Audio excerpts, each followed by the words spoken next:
Empezamos la clase comentándoos un poco todo lo que es las 124 horas que vais a tener dentro de este módulo de gestión de aguas residuales y reutilización, ¿vale?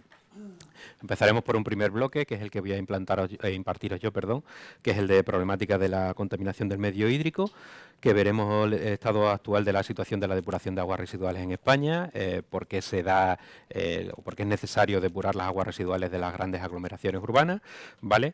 Luego pasaremos a ver un ejemplo de cálculo de balsas de regulación y homogenización y finalmente veremos los procesos unitarios que se van a utilizar en depuración de aguas residuales, ¿vale? Que muchos de ellos veréis que son similares a los que ya hemos visto cuando hemos estado hablando en las clases de potabilización, ¿vale? Con diferentes características y medio contaminantes y demás que vamos a tener, pero veréis que muchos son procesos similares, con distintos equipos, diferentes procesos, diferente configuración físico-química a los que hemos visto en depuración de aguas residuales. Luego vendrán el resto de profesores, hasta un total de 124 horas que tenéis de impartición, entre casos prácticos y clases teóricas, y luego, como os comentaba esta mañana, las 2 visitas que tenéis a 2 depuradoras de aguas residuales, donde empezaréis viendo primero los procesos físicos, ¿vale? Que ya conocéis algunos, pretratamiento, forma y utilización de tanques de tormenta, tratamientos primarios, cálculos de esos tratamientos primarios. Luego pasaréis a una segunda fase donde vais a ver los procesos biológicos, reactores biológicos, cálculo de sistemas de aireación, lechos bacterianos, procesos biopelícula, ¿vale? Una tercera parte donde vais a ver los procesos químicos, precipitación, coagulación, neutralización, ¿vale? Muy similares a los que habéis visto en potabilización de agua. Una parte importante que son los tratamientos no convencionales, ¿vale? Que van a ser lechos de turba, infiltración en el terreno, tratamientos no convencionales mediante depuración natural mediante macrofitas, etcétera, etcétera, ¿vale? Y luego una parte final muy importante orientada sobre todo a vuestro futuro profesional, que va a ser una parte de mantenimiento y explotación de estaciones depuradoras de aguas residuales, ¿vale? Un compañero que ya conocéis, Emilio Arnés, un profesor del canal de Isabel II, pues incidirá muchísimo en los temas de mantenimiento y explotación, ¿vale? En cuanto a diseño de equipo, funcionamiento, tareas de explotación que hay que hacer en las depuradoras de aguas residuales y demás. Un aspecto importante que me gustaría recalcaros es el tema del funcionamiento de las depuradoras de aguas residuales, ¿vale? Ya lo he dicho varias veces, son instalaciones que funcionan 24 horas al día, los 365 días del año. Importante que siempre estén en funcionamiento, por eso los equipos están duplicados, triplicados, tienen incluso las plantas depuradoras doble acometida eléctrica, por si falla una conducción eléctrica, una línea de un tendido eléctrico se puede alimentar por otro, incluso llevan grupos electrógenos, de tal manera que el proceso de depuración pueda funcionar en continuo sin ningún tipo de alteración, ¿vale? Finalmente pasaremos a lo que es el subproducto del proceso de depuración de aguas residuales, ¿vale? Que son los fangos. Habéis visto fangos en potabilización, pues ahora vamos a ver los fangos en depuración de aguas residuales. Gran problema, porque bueno, tienen otro tratamiento completamente diferente, aparte por la carga contaminante que llevan, que pueden ser de tipo industrial o de tipo urbana, y habrá que hacer en función de las características de uno u otro, un tipo de tratamiento u otro diferente. Bueno, pues los procesos que van a llevar esos fangos es pesado, deshidratación mecánica, secado térmico, reutilización, llevar a un vertedero controlado o un vertedero de residuos peligrosos en función de sus características. Un apartado importantísimo, sobre todo en los últimos años, es el tema de la reutilización. Tenemos un Real Decreto que hay que cumplir por el tema de la reutilización de agua, entonces en función del uso al que se vaya a destinar ese agua que se va a reutilizar, pues llevará un tipo de tratamiento terciario ya después del proceso de depuración convencional para poderla reutilizar en función del uso, si es riego de jardines, si es riego de regadío agrícola, si es reutilización en fuentes ornamentales, si es para inyección en el terreno, pues todo tenéis ahí, me parece son 8 horas en un apartado importante de qué se va a hacer con ese tipo de agua. Y finalmente 2 apartados muy pequeños, que es uno de emisarios y contaminación marina, ¿vale? Por las características del vertido al mar y demás, de la difusión marina y demás de las aguas residuales, pues lleva un apartado específico. Y otro que, igual que habéis visto en potabilización, modelización de redes de abastecimiento y demás, además con una aplicación informática que era EPANET, vais a ver otro similar en las redes de saneamiento, en las redes de aguas negras, que va a ser un programa que se llama SWIM, SWMM. Igual de la misma del mismo diseñador que Panes y demás, pero referente única y exclusivamente a redes de saneamiento, que además llevan otro tipo de cálculo y otra metodología. Bueno, pues eso es un poco en principio las 124 horas que tiene el módulo, como os decía, con las 2 visitas, 2 casos prácticos y un trabajo que hay que realizar sobre las 2 visitas que realizáis a las depuradoras de aguas residuales, que ya lo irán planteando los diferentes profesores y lo iréis realizando. De tal manera que la idea, como comentábamos esta mañana, es terminar en torno al 6 de mayo, que es cuando será el examen final del módulo aproximadamente, ¿vale? Bueno, pues empezamos con lo que es la introducción.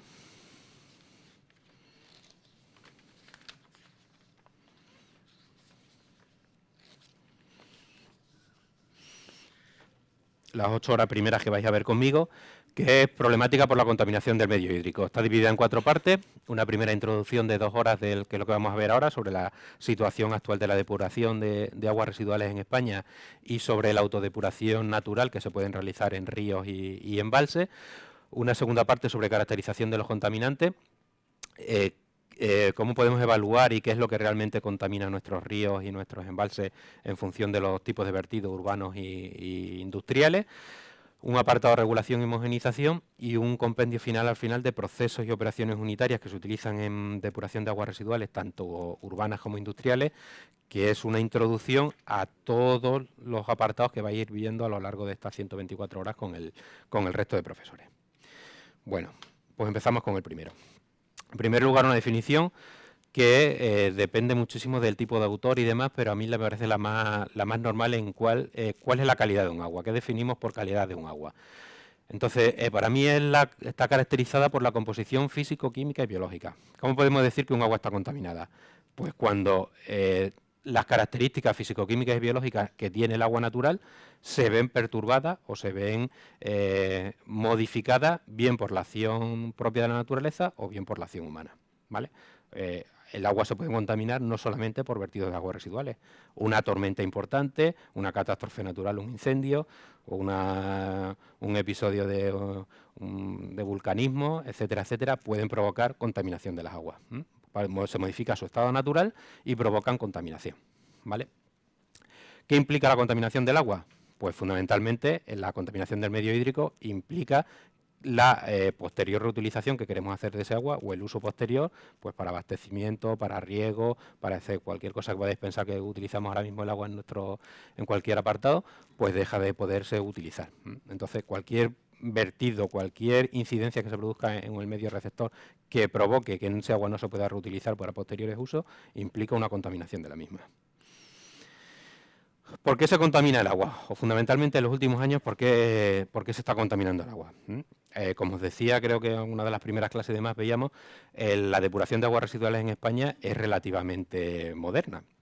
La depuradora, una de las primeras depuradoras que se construyó en este país, la depuradora de Viveros de la Villa, que está aquí muy cerca de donde está aquí la escuela, pues una depuradora que data de finales de los años 50, principios de los años 60, ¿vale? ¿Por qué se empiezan a construir depuradoras? Porque, si dijéramos antes, hay una capacidad de autodepuración natural de los ríos, que luego veremos, que bueno, por determinadas condiciones de caudal, de la carga contaminante, de la influencia del oxígeno atmosférico sobre el agua, ¿vale?, hace que el agua, de por sí contaminada por materia orgánica y demás, por los vertidos de aguas residuales, puedan autodepurarse sin tener que llevar a ningún equipo electromecánico, a ningún proceso de tratamiento que la depure. Pero debido fundamentalmente a 2 acciones, que son el alto crecimiento de la población mundial, que lo tenéis ahí en ese gráfico, desde el año 1950 al año actual aproximadamente, más las previsiones que hay, pues veis que en principio la población mundial se ha casi triplicado, ¿vale? Hemos pasado a 2.000 y pico millones de habitantes a casi los 6.000, ¿vale? Y luego fundamentalmente por la industrialización, ¿vale? Los vertidos de aguas industriales, de aguas residuales industriales, pues han provocado una contaminación importante del medio hídrico. Eso, unido al crecimiento poblacional y al agrupamiento de la población en grandes núcleos urbanos, ¿vale?, ha hecho que una contaminación que era bastante difusa y que los ríos también podían autodepurarse sin ningún tipo de problema en las aguas residuales, pues ahora tengamos que utilizar procedimientos físico-químicos, procedimientos mecánicos y demás, biológicos fundamentalmente en depuración de aguas residuales, para eliminar esa contaminación, ¿vale? los grandes núcleos de población, por que os hagáis una idea, un municipio como Madrid, aun depurando el 100% de sus aguas residuales, produce una contaminación muy, muy importante, en kilogramos, en toneladas de sólidos en suspensión y de demanda bioquímica de oxígeno, que van a ser los dos principales parámetros que vamos a tener.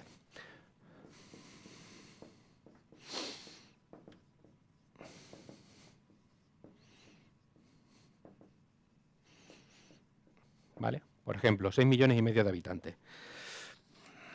A ver dónde lo tengo.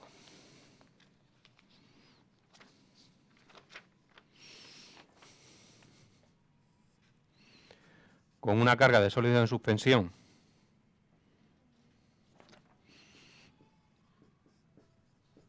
de 10 gramos metro cúbico, ¿vale?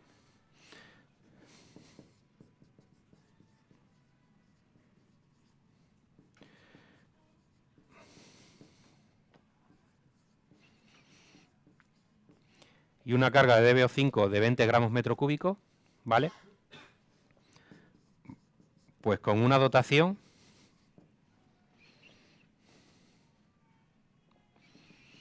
de 300 litros habitante y día, ¿vale? Eso produce un caudal de 2.275.000 metros cúbicos al día, ¿vale? Con esta carga de sólidos y con esta carga de EBO5 son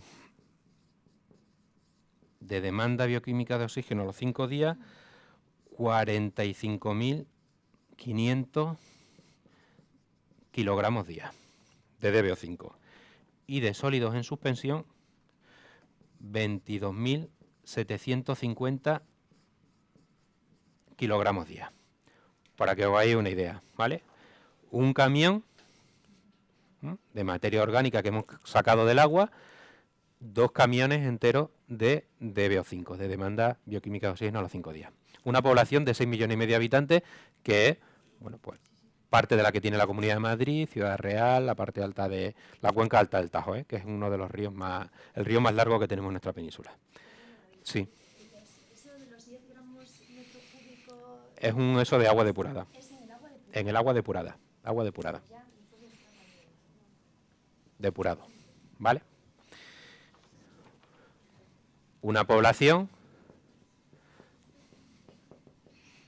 Cáceres, toda la provincia, 410.000 habitantes, ¿vale?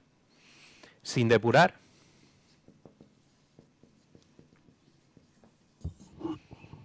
no hubiera ninguna depuradora para esos 410.000 habitantes, ¿vale? Una carga 250 gramos metro cúbico de DBO5 y una carga de 200 gramos metro cúbico de sólidos en suspensión, ¿vale? En DBO5 equivaldría a 31.125 kilogramos día y en sólidos en suspensión equivaldría a 24.900 kilogramos día. Para que veáis la influencia que tiene la contaminación puntual de un gran núcleo de población, 6,5 millones de habitantes, ¿vale?, en un vertido, sobre una población muchísimo más difusa, sin depurar, al final el mismo vertido al río, en este caso al río Tajo, aquí vertería a la altura, lo he puesto más o menos la población que hay a la altura de Talavera de la Reina, ¿vale?, a la altura cuando el río Tajo ya pasa abandona pasa del límite de frontera de España a Portugal en Cedillo, llevaría esos kilos de sólidos en suspensión y esos kilos de contaminación, sin depurar y depurado. O sea, sin depurar 410.000 habitantes contaminan menos que 6,5 millones depurados, ¿vale? Evidentemente esto no es real. Existen depuradoras y demás que aproximadamente abastecen pues como a un 80% de la población, ¿vale? Con lo cual, pues estos números son más pequeños. Pero para que os deis cuenta de una idea, que depurando el 100% de las aguas residuales, todavía vertemos al medio receptor esa cantidad de materia orgánica de contaminación. Con lo cual, si el río no tiene caudal suficiente, si el río no tiene una morfología lo suficientemente adaptada a poder tener procesos naturales de autodepuración, ¿vale?, esa carga contaminante de alguna manera, ¿vale?, influye en las características finales que tiene el medio receptor. En eso incide mucho ahora, además, la Unión Europea, con la buena calidad de nuestras aguas continentales, ¿vale? Porque aun depurando con muchísima calidad, aun depurando con unos costes importantes, tanto energéticos, de personal y demás, seguimos teniendo un vertido muy, muy importante. Y os digo, es un número sencillo únicamente teniendo en cuenta contaminación urbana. Si a esto le añadimos el componente industrial, que en el caso de la Comunidad de Madrid, la zona alta de Ciudad Real, Toledo y demás, que vierten también aquí, ¿vale?, Guadalajara, pues tendríamos que la cantidad real que se vierte al río es muchísimo mayor. Con lo cual, bueno, tenemos que intentar conseguir un grado óptimo en depuración, porque si no el vertido que se produce es muy importante, ¿vale? Bueno, tenéis ahí un gráfico donde tenéis la densidad de población, las áreas más despobladas, las más pobladas, fundamentalmente la costa mediterránea, parte de la zona norte, y fundamentalmente la Comunidad Autónoma de Madrid. De tal manera que la influencia sobre el tipo de vertido de aguas residuales y el final de la situación en la cual se encuentran los ríos y embalses españoles se ve muy influenciada por esa densidad de población que hay en una y otra zona, ¿vale? Bueno, pues el Tajo, que aproximadamente nace por aquí, la zona alta, cuenca alta del Tajo, entre embalses de Entrepeñas y Buendía, hace más o menos este recorrido hasta que abandona España, límite con Portugal en Cedillo. El río más largo que tenemos en España, pues sufre eso de contaminación fundamentalmente por ese vertido. Das cuenta solamente que 2 millones de metros cúbicos aproximadamente de agua al día, si dividís entre 24 horas, el río que supone el vertido de aguas residuales solamente de Madrid.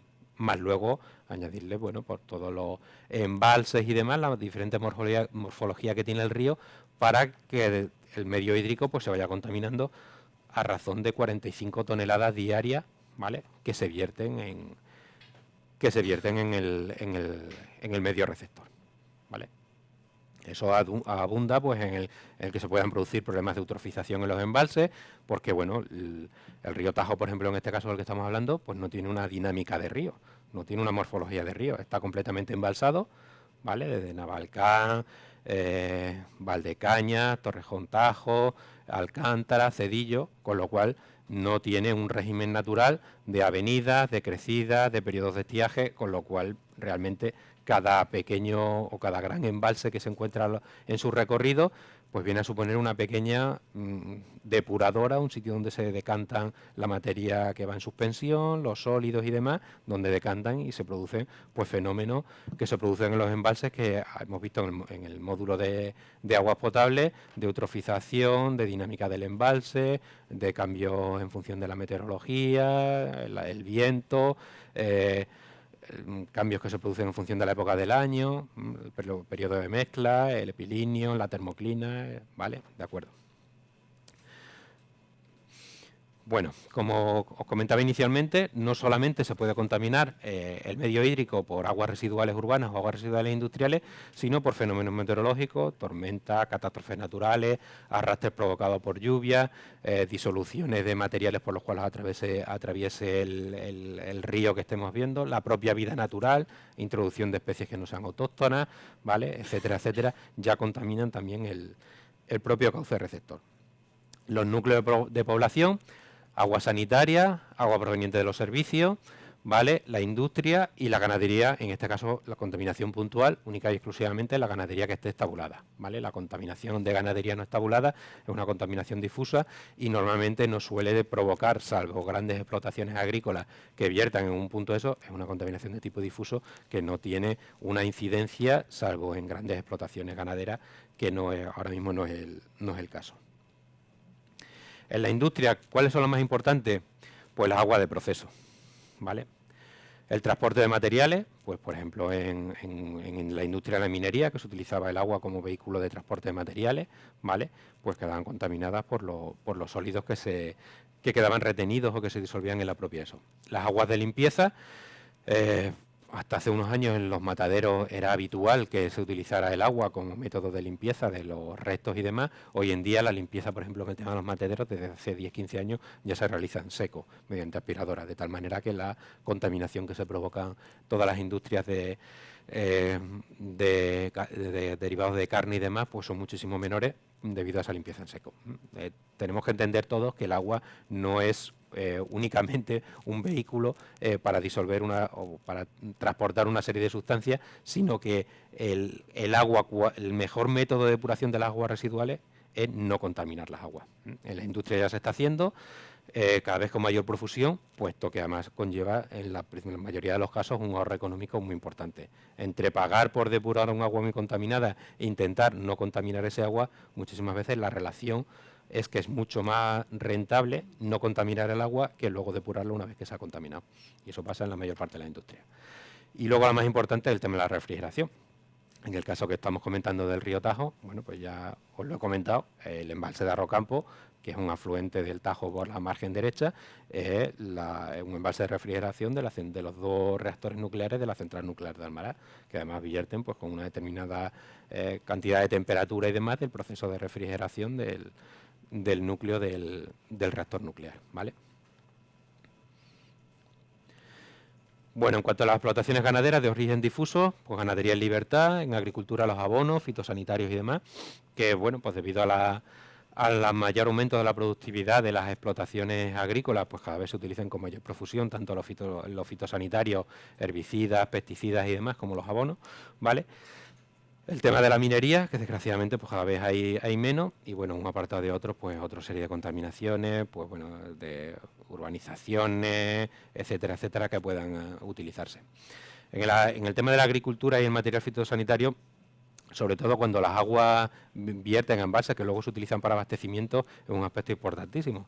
La utilización de herbicidas, imacina, etcétera, que se utilizan para el control de las malas hierbas, pues puede hacer que el agua, la reutilización posterior de ese agua para abastecimiento, porque la planta potabilizadora que no tenga los sistemas adecuados para depurar o para potabilizar, mejor dicho, ese tipo de agua, pueden hacer que hagan inviable, ¿vale?, en la utilización de ese agua para abastecimiento. Se han dado casos de utilización de algún tipo de fitosanitario para malas hierbas y demás, que ha llevado a que no se pueda utilizar luego el agua posteriormente para abastecimiento. Es un aspecto últimamente muy de actualidad. ¿A qué tendemos? Que ya lo hemos comentado. Pues tecnología limpia en la industria. Como os decía, lo más barato, el mejor proceso de depuración de aguas residuales, el más barato, es no contaminar. Proceso de fabricación limpio o con mínimos consumos de agua. Se optimiza el consumo de agua y materias primas, energía, etcétera. Se modifican los equipos y procesos productivos, o bien en su forma o en la que genere menor contaminación, mejoras en el mantenimiento y reutilización y reciclado, ¿vale? Bueno, una característica importante, vamos a pasar ahora a ver cómo está el estado de la depuración de aguas residuales en España, ¿vale?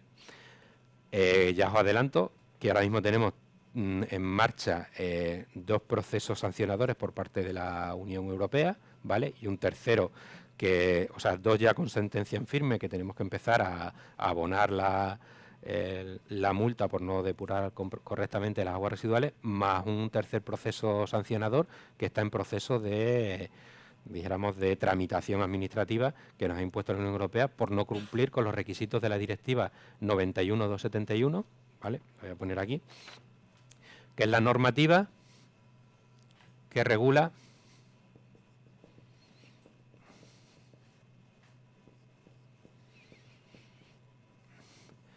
la depuración de aguas residuales, ¿vale? Bueno, pues esa directiva marcaba una serie de plazos, como todas las directivas europeas, año 2000, año 2002, año 2005, donde los diferentes núcleos de población, en función de si el vertido era zona sensible o zona no sensible, etcétera, etcétera, luego lo veremos con más detenimiento, implicaba que en función de los habitantes equivalentes que tuvieran los distintos municipios, tenían que alcanzar la depuración de aguas residuales un cierto grado de depuración, ¿vale? No se ha cumplido y, como digo, hay 3 procedimientos, 2 ya con sentencia en firme y 1 que está en procedimiento administrativo. ¿Qué características tenemos por lo cual nos ha llevado fundamentalmente a incumplir esa directiva? Bueno, pues que la 46 millones aproximadamente de habitantes que tenemos, ¿vale? Distribuidos en 8.000 y algo municipios, pues tenemos que un 60% de los municipios son menores de 1.000 habitantes, ¿vale? En ellos únicamente está el 6% de la población, pero son el 60% de los municipios. Como cada municipio normalmente tiene un vertido como mínimo, un punto de vertido, o sea, un colector que vierte al arroyo, al río, al regato, que hay aguas abajo de ese, como mínimo tiene uno, pues el cumplimiento de la directiva es en cada municipio, ¿vale? Con lo cual, pues nos lleva a que haya que hacer un montón de instalaciones, ¿vale?, para recoger todos los vertidos de esos 8.000 y pico.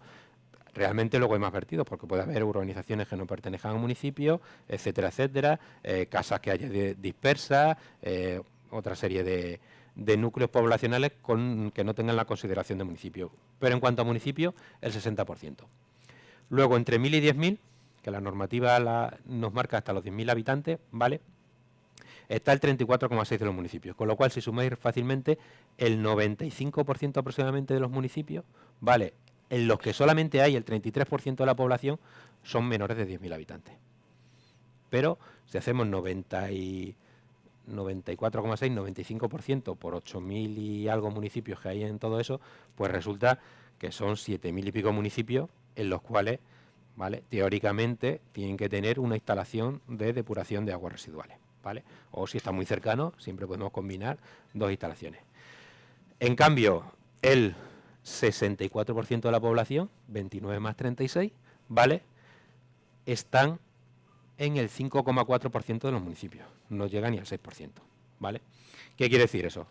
Que se tiende a que tener grandes poblaciones, ¿vale?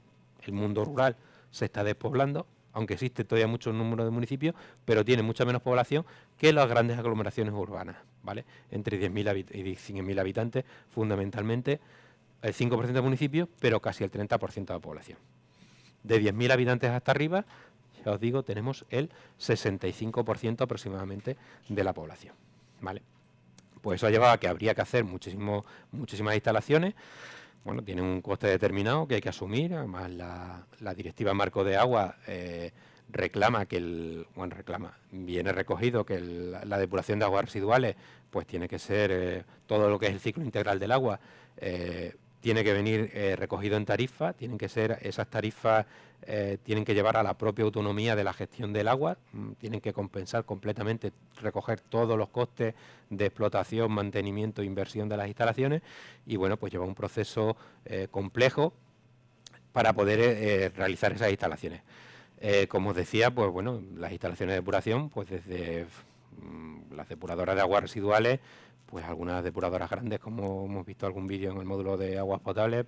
Sevilla, pues la depuradora Sur de Copero en el año 95 solamente tenía tratamiento primario, ¿vale? Luego se han ido, y era pues la tercera o cuarta ciudad más grande de nuestro país, pues se han ido construyendo, se han ido modernizando, algunas ya tienen tratamiento terciario, se han ido mejorando, etcétera, etcétera, pero que queda un largo camino por recorrer todavía en los temas de depuración de aguas residuales. De hecho, ya hay un plan nacional de calidad de aguas ahora mismo que está en fase de estudio, en fase de búsqueda de financiación de 9.000 y algo millones de euros para conseguir los objetivos de calidad que marca la directiva conforme al buen estado ecológico de las masas de agua.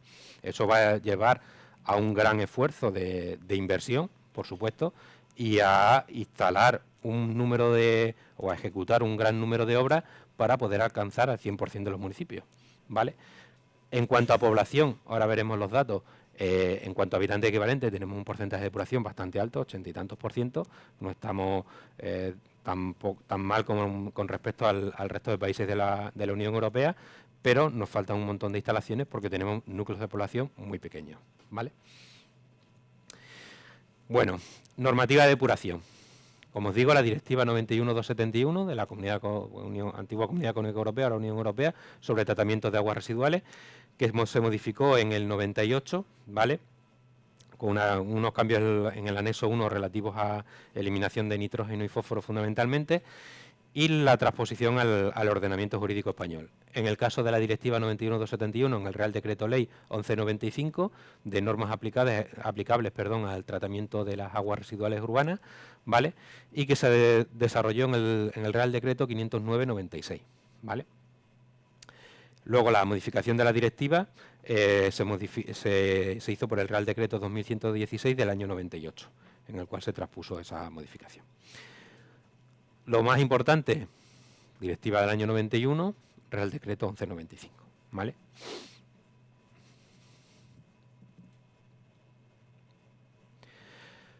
En cuanto a saneamiento, la directiva Marco de Agua, ¿vale? Que ya conocéis, 2060.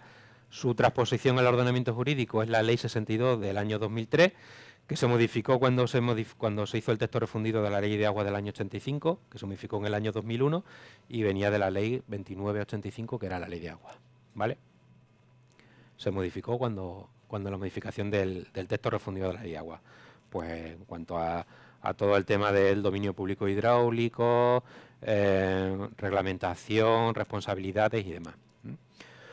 Un aspecto importante que lo recalco, pero ya lo hemos visto, es que la responsabilidad del saneamiento y la depuración de aguas residuales, ¿vale?, por la Ley de Base de Régimen Local del año 85 en España, es responsabilidad de las entidades locales, ¿vale? Salvo los casos excepcionales que ya hemos comentado, Comunidad de Madrid con el canal de Isabel II, en alguna otra comunidad autónoma está delegado, por ejemplo en Cataluña, la Agencia Catalana del Agua, en algunas entidades de índole autonómico, pues por ejemplo ESAMUR, Entidad de Saneamiento de Murcia, EPSA, en la Comunidad Valenciana, Aguas de Galicia, en la Comunidad Gallega, ¿vale?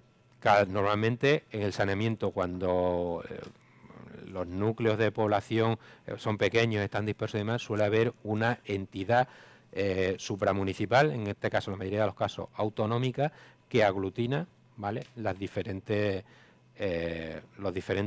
tanto la gestión de las depuradoras de aguas residuales como el destino final de los fangos y demás. Hay mucho.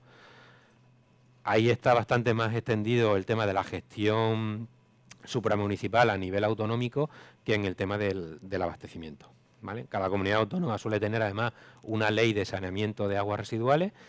Todas esas leyes además tienen un tema de financiación, se cobra un canon por cada metro cúbico y demás, ¿vale?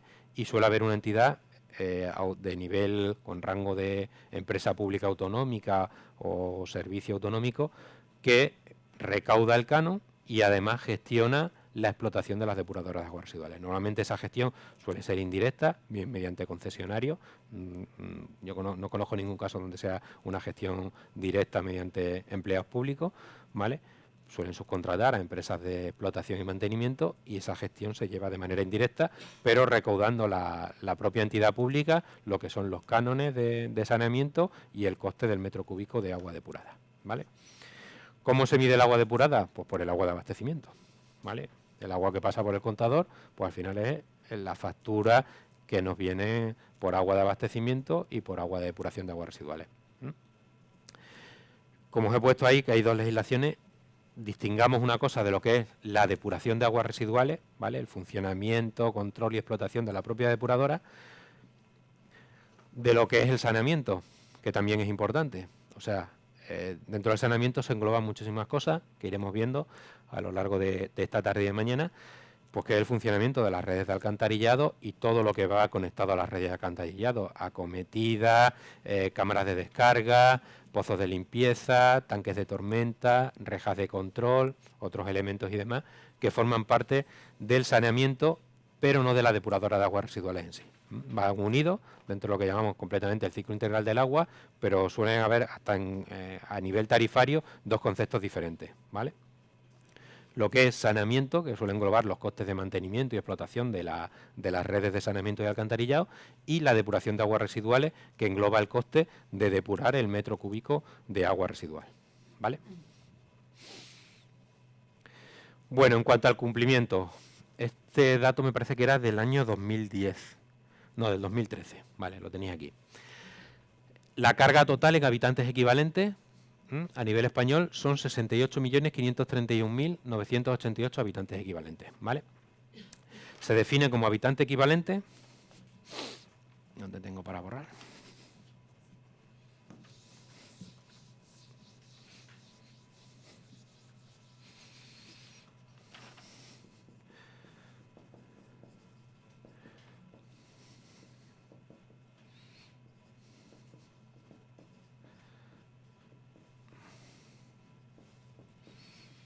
¿vale? Aquel que produce una contaminación de 60 gramos por habitante y día, ¿vale? ¿Qué quiere decir?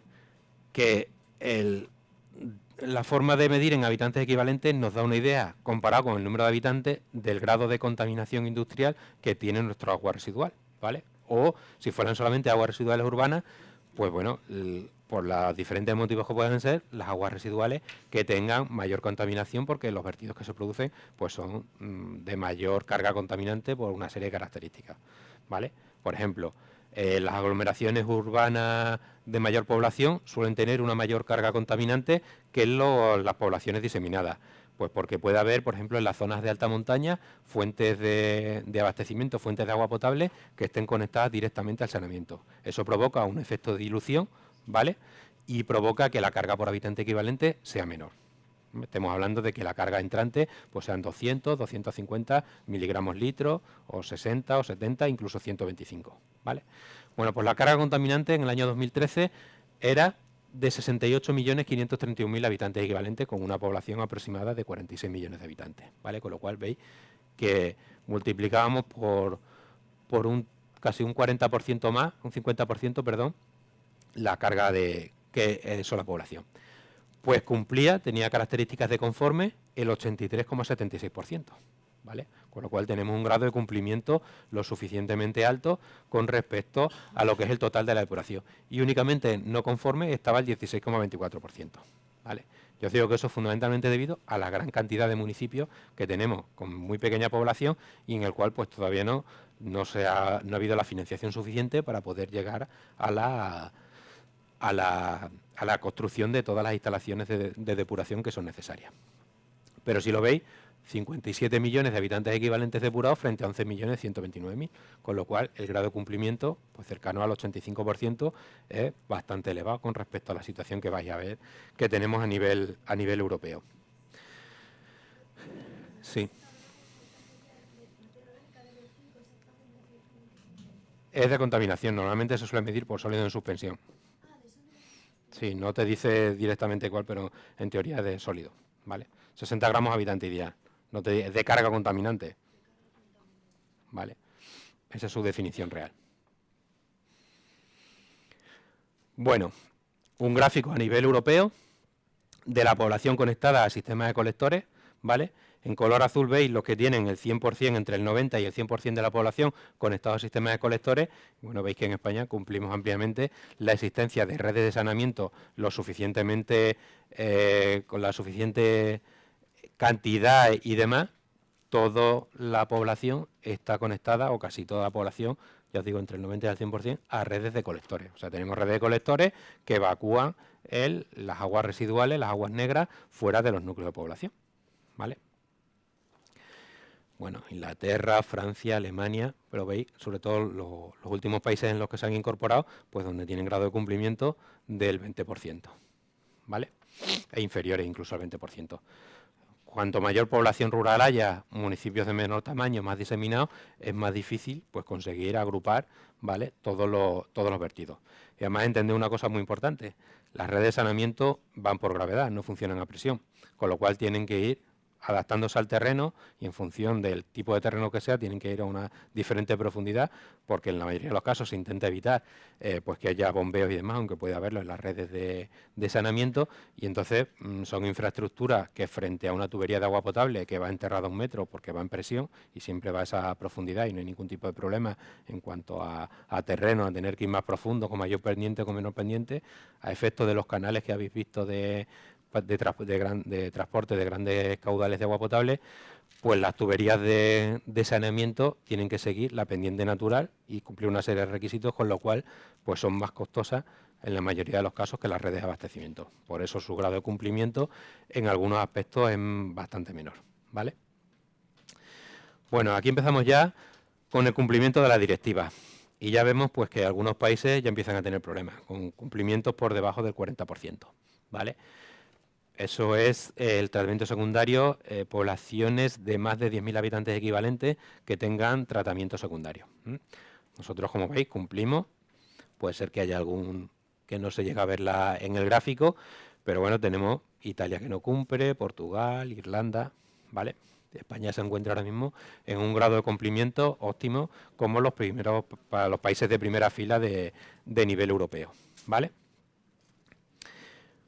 Pero ahora llegamos al problema, tratamiento más riguroso en los vertidos a zonas sensibles, normalmente embalses de abastecimiento o cuencas intracomunitarias, o sea, cuencas que aparte de pasar por España, pues pasan por el otro país de la península ibérica, por Portugal, donde tenemos que verter con una serie de condicionantes. Nos exigen unos tratamientos más rigurosos, sobre todo en cuanto a eliminación de nitrógeno y fósforo. Nos piden 15 miligramos litro, me parece que es de nitrógeno, y un miligramo litro de fósforo.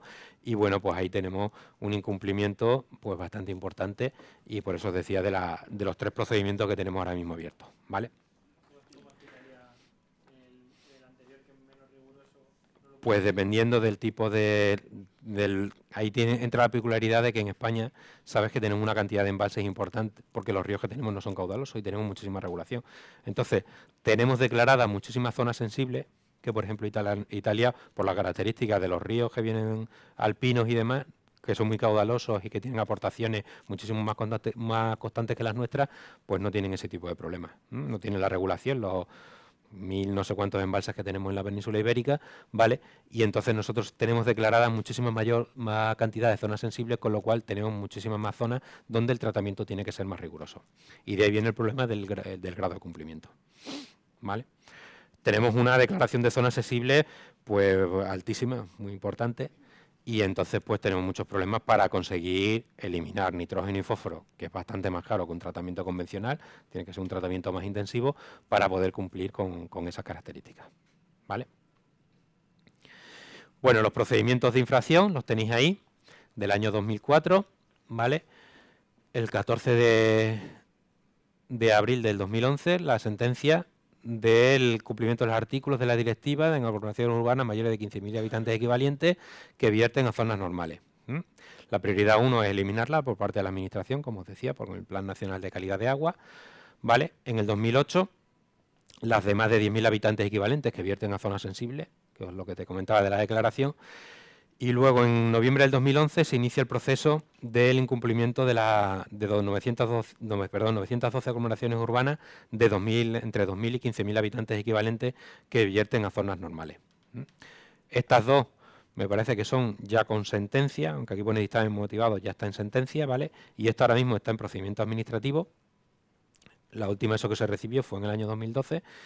Y me parece que de la primera ya se está, no me acuerdo cuánto eran, si eran 3 millones de euros diarios o algo así, con el tema de empezar bueno, pues a pagar la correspondiente sanción por el incumplimiento de la directiva, ¿vale? No somos los únicos, no es una eso el que no serlo, un consuelo no ser los únicos, pero bueno, las directivas europeas están para cumplirlas y si no las cumplimos, pues eso es lo que pasa, con lo cual el grado está sacado una de transparencia del Magrama, por eso son las 3 diferentes prioridades, pues para intentar lo antes posible poder llegar al grado de cumplimiento que nos pide la directiva y poder dejar de pagar el procedimiento sancionador ahora mismo que tenemos abierto con no llegar al cumplimiento total del grado de depuración que nos exige la directiva comunitaria, ¿vale? El otro aspecto importante que tendremos dentro de poco tiempo es el cumplimiento de la directiva marco de agua, ¿vale?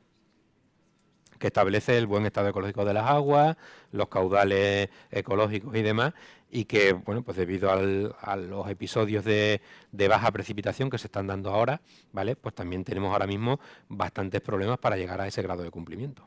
Para que hagáis una idea, yo la última estadística que he leído es que en la cuenca alta del Tajo, entre Peñas y Buendía, las aportaciones que se han estudiado desde 1980 hasta el 2010 o 2012, ¿vale? Eran menos de la mitad de cuando se hizo el anteproyecto del trasvase de Tajo Segura en el año 67. Menos de la mitad, ¿vale? De tal manera que los 1.000 hectómetros cúbicos que se pretendía trasvasar, pues han llevado a que el año que más se ha trasvasado, se han trasvasado 400 hectómetros cúbicos. Menos de la mitad de lo que se pensaba inicialmente. Y todo ello con los embalses de cabecera, con unas características de una cantidad de agua almacenada muy diferente, o sea, muy baja con respecto a lo que se preveía inicialmente, ¿vale? De hecho, en el plan hidrológico del Tajo, si lo veis, me parece que me he traído algún documento, ¿vale? En el plan hidrológico, que está ahora en fase de aprobación, establece que las fuentes de abastecimiento futuras a la Comunidad de Madrid, Castilla-La Mancha y demás, serán de esos embalses de Entrepeñas y Buendía, reduciendo, ¿vale?, las aportaciones al trasvase Tajo Segura, que vendrán en detrimento pues de utilización de agua para riego y demás, o de reutilizaciones de aguas depuradas para otros usos que no sean el de abastecimiento, y llevar a un menor consumo, ¿vale? De hecho, otro de los aspectos importantes que venía de las bajas aportaciones es que el caudal del Tajo en Talavera de la Reina, ¿vale?, es inferior a 2 metros cúbicos por segundo, cuando la cuenca de aportación tiene una capacidad de aproximadamente 35.000 kilómetros cuadrados, ¿vale? Eso inicialmente se establecían unas aportaciones de 7 millones y algo de hectómetros cúbicos al año, y no se están cumpliendo, están en bastante menos de la mitad. 2 metros cúbicos por segundo es un río muy, muy, muy pequeño.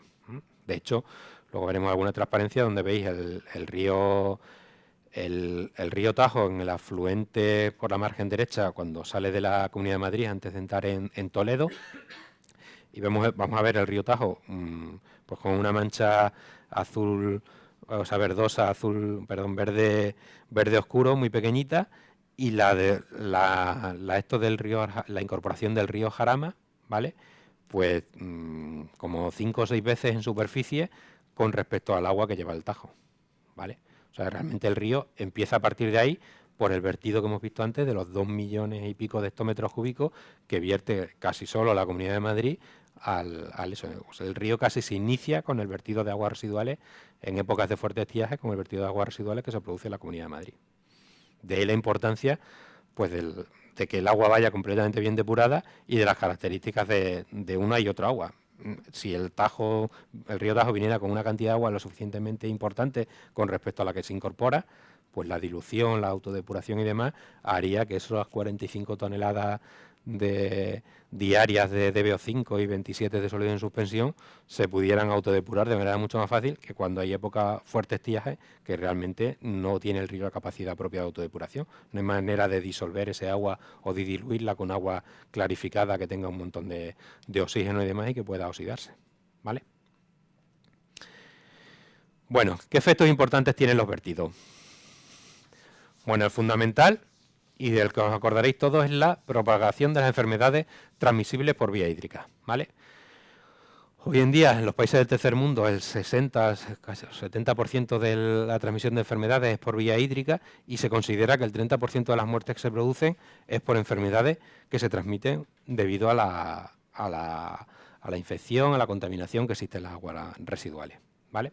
A propias aguas residuales que implican que no se pueda coger aguas abajo, pero como no hay otra fuente de abastecimiento, no se depuran y no hay el control suficiente, no hay potabilizadoras como las conocemos en el mundo desarrollado, pues provocan esa gran mortandad. Luego tiene una acción tóxica y carcinogénica importantísima para todas las formas de vida, las más superiores, incluso para la vida piscícola y demás. Se inutiliza completamente para un uso directo posterior, ¿vale? Un uso directo, y yo os diría que casi un uso indirecto, un tratamiento de potabilización, cuando el vertido de aguas residuales es muy importante, es muy complicado poder llegar, si no con unos tratamientos muy, muy intensivos de potabilización de agua. Y ya habéis visto lo que hemos comentado en el módulo anterior, que a mayor tratamiento de potabilización, más intensivo, que quiere decir más utilización de reactivos, tenemos un problema con los subproductos que nos forman esos reactivos, fundamentalmente en los procesos de oxidación. Tratamiento con cloro, con ozono, con dióxido de cloro y demás, que al final tenemos que intentar eliminar toda esa contaminación, que una parte importante de ella va a ser contaminación bacteriológica, ¿vale? Si además tenemos algún problema de contaminación de tipo industrial, pues tenemos que ir a tratamientos físico-químicos más intensivos, coagulantes, floculantes y demás, con lo cual generamos también subproductos, pues aluminio residual del sulfato de alúmina, de hierro del sulfato férrico, cloruros, sulfatos, etcétera, que pues nos llevan a luego tener que tener pues un tratamiento de potabilización no convencional. Tenemos que ir a una nanofiltración, ultrafiltración, un tratamiento de osmosis inversa, un tratamiento de carbón activo, una filtración de carbón activo en grano para poder eliminar esos subproductos. Luego, un aspecto importante es la producción de productos alimenticios, ¿vale?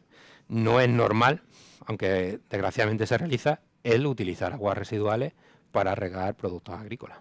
Desgraciadamente se sigue utilizando porque, bueno, como podéis imaginar, todo el tipo de abonos y demás ya van directamente con el agua residual, pero un agua residual sin control, sin las correspondientes análisis y demás, no se puede utilizar para un riego de productos alimenticios. La legislación, por supuesto, no lo permite y es una mala praxis algún agricultor, desgraciadamente, que todavía en algunas grandes ciudades pues utiliza cogiendo directamente de las redes de colectores. No se puede hacer. Reducción de las posibilidades de su empleo industrial y agropecuario posterior. El industrial porque nos llevaría un coste altísimo, ¿vale? Y cuando hemos visto la utilización de agua en la industria, habéis visto que tampoco nos interesa utilizar agua potable, nos interesa utilizar una fuente de abastecimiento que nos permita el agua dependiendo del uso industrial que vayamos a hacer. Si es un uso alimentario, acordaros, agua potable. Todo lo relacionado con la industria alimentaria, la legislación marca agua potable. Pero, por ejemplo, una refrigeración de una central nuclear, pues nos lleva a tener que utilizar ese uso industrial, un agua para evitar problemas de incrustaciones y demás, pues un agua, como decíamos esta mañana, casi osmotizada, para que no se produzcan incrustaciones en la refrigeración, etcétera. Entonces, salvo algún caso muy excepcional, no se puede utilizar agua residual para un uso industrial que sea de proceso productivo, de transporte de materiales, etcétera. Limitación del uso del agua con fines recreativos, que hoy en día con el turismo el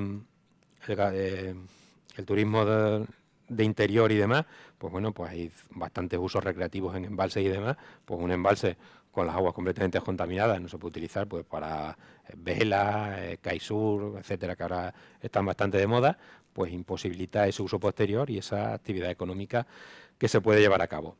Y luego efectos nocivos pues sobre la fauna y flora del cauce receptor, ¿vale? Imposibilidad de crecimiento, mortandad piscícola y bueno, inutilización de la flora, de la fauna, la flora de ribera, etcétera, etcétera. ¿Qué grado de tratamiento le vamos a pedir a un agua residual?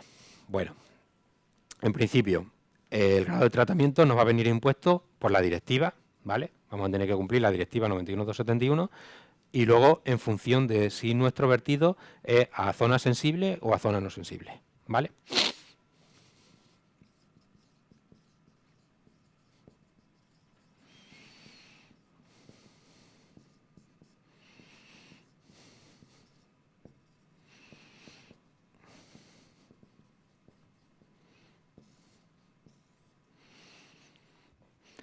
En función de ello, pues tendremos un grado de cumplimiento de una serie de parámetros, ¿vale? Habrá que realizar, igual que veíamos en agua potable, una serie de ensayos, una serie de análisis de control para llegar a un determinado grado de depuración superior al 90% en la mayoría de los casos que nos piden, 70% en función de las características del agua de entrada, y a un cumplimiento en sólidos en suspensión de BO5 fundamentalmente, nitrógeno y fósforo, ¿vale?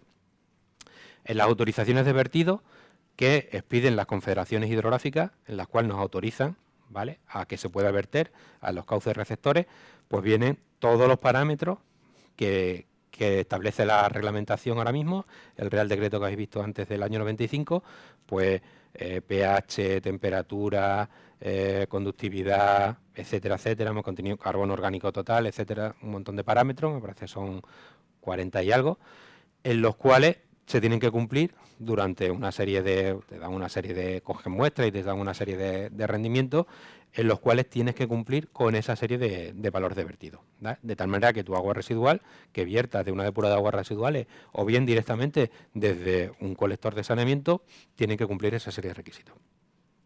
Establece esa autorización de vertido que se paga un canon, que se abona un canon, ¿vale? Canon de control de vertido se llama, a la Confederación Hidrográfica correspondiente, perdón, en el cual viene recogido que en función de la carga contaminante hay un factor, un K, que en función de los análisis que se realicen, la población y la carga contaminante con la cual se vierta, ese K, ese factor de contaminación, es mayor o es menor. De tal manera que si tu grado de depuración es muy alto y muy aceptable, pagas un canon de control de vertido bajo, ¿vale? Y si tu grado de depuración no, dentro de los parámetros que te dan, está en el valor elevado, o sea, tu rendimiento en depuración no son lo suficiente, el pago del canon de vertido es más elevado, pagas mayor canon de vertido, ¿vale? Se paga en función de los metros cúbicos que se vierten y del grado de contaminación del agua que vierta, pero siempre con el cumplimiento pues de que de VO5 menos de 35 miligramos, perdón, de 25 miligramos litro y de sólidos en suspensión 35 miligramos litro, ¿vale? Miligramos litro, gramos metro cúbico o parte por millón, ya lo hemos visto, de cualquiera de las tres maneras de medirlo, ¿vale? Nitrógeno me parece que 15 y fósforo en función de zona sensible o no, 2 miligramos litro o 1 miligramo litro en zona sensible, ¿vale? Por el tema de la eutrofización. Eso por una parte. Segunda parte, aspecto importante, características del cauce receptor, ¿vale? No es lo mismo, como os decía, verter a un cauce receptor en el cual es un río sometido a un fuerte estiaje que está completamente seco, que verter a un cauce receptor que es un río caudaloso en el cual la propia dilución del agua, el grado de dilución de la contaminación, pues que sea del orden de 1,10 por ejemplo, ya hace que el agua clara que viene de la parte, dijéramos, de aguas arriba del vertido de la depuradora provoca, ¿vale?, una autodepuración natural que provoca que aumente rápidamente las características o la buena calidad del agua en el vertido, ¿vale? Eso es la relación de caudales entre el cauce receptor y el vertido. Ya os digo que lo ideal siempre es una relación de 10:1, ¿vale? 10 veces el caudal del cauce receptor por 1 el del vertido, ¿vale? Si vertemos 1 metro cúbico por segundo, lo ideal es que vertamos a un río que lleve un caudal de más de 10 metros cúbicos por segundo. Eso da una dilución de un coeficiente de dilución de 1,10, que dijéramos sería el ideal de vertido a medios receptores por la morfología del río, la propia oxígeno disuelto que lleva el agua que no está contaminada, pues que favorece las propias reacciones que realmente que el poder de autodepuración del río es lo que en pequeño vamos a hacer en la depuradora de aguas residuales, lo vamos a acelerar y lo vamos a hacer de tipo mecánico para conseguir un agua depurada, pero es lo que realmente pasaría en la autodepuración natural de las aguas residuales en un río, ¿vale? Importante el estado de las aguas del río. Si aguas arriba lo que tenemos es otro vertido y vertemos sobre un vertido ya importante de aguas residuales, pues imposible que se produzca una buena dilución y que las características del agua sean importantes, ¿vale? Si observáis, por ejemplo, creo que lo comenté alguna vez, el río al cruzar, por ejemplo, el río Guadarrama al cruzar la Nacional 5, pues veréis que no son aguas cristalinas. ¿Por qué? Pues lleva 3 vertidos depuradores de aguas residuales en un río que si no es un episodio de lluvia importante no lleva casi caudal, porque realmente el río lo inicia las depuradoras de aguas residuales de aquí de Madrid, Vivero, Sur, China, etcétera, etcétera, Butarque, pues con lo cual es agua residual, más agua residual, más agua residual, sin agua procedente, por ejemplo, yo qué sé, del embalse del Pardo y demás, que viniera de la zona norte de la Sierra de Madrid. Con lo cual es agua residual más agua residual, pues vamos a ver realmente un líquido turbio, de color marrón, etcétera, que no lleva ni un oxígeno disuelto, un porcentaje importante de oxígeno disuelto, va a llevar bastante sólidos en suspensión y demás. Conforme el río deje de recibir vertido y avance en su desarrollo normal, ¿vale?, hacia la desembocadura, pues vais a ver que las características del agua van a ir cambiando. Sí. En la relación de caudales, o sea, los parámetros que tienes que cumplir no tienen en consideración los caudales. No. Y esa relación hace referencia a que a menor caudal buscar es mejor tratar. Claro. Pero normativamente no. Normativamente no está. En los planes hidrológicos lo único que te viene es la normativa en cuanto al tratamiento que tienes que hacer en las depuradoras aguas residuales, lo que veíamos el primer día.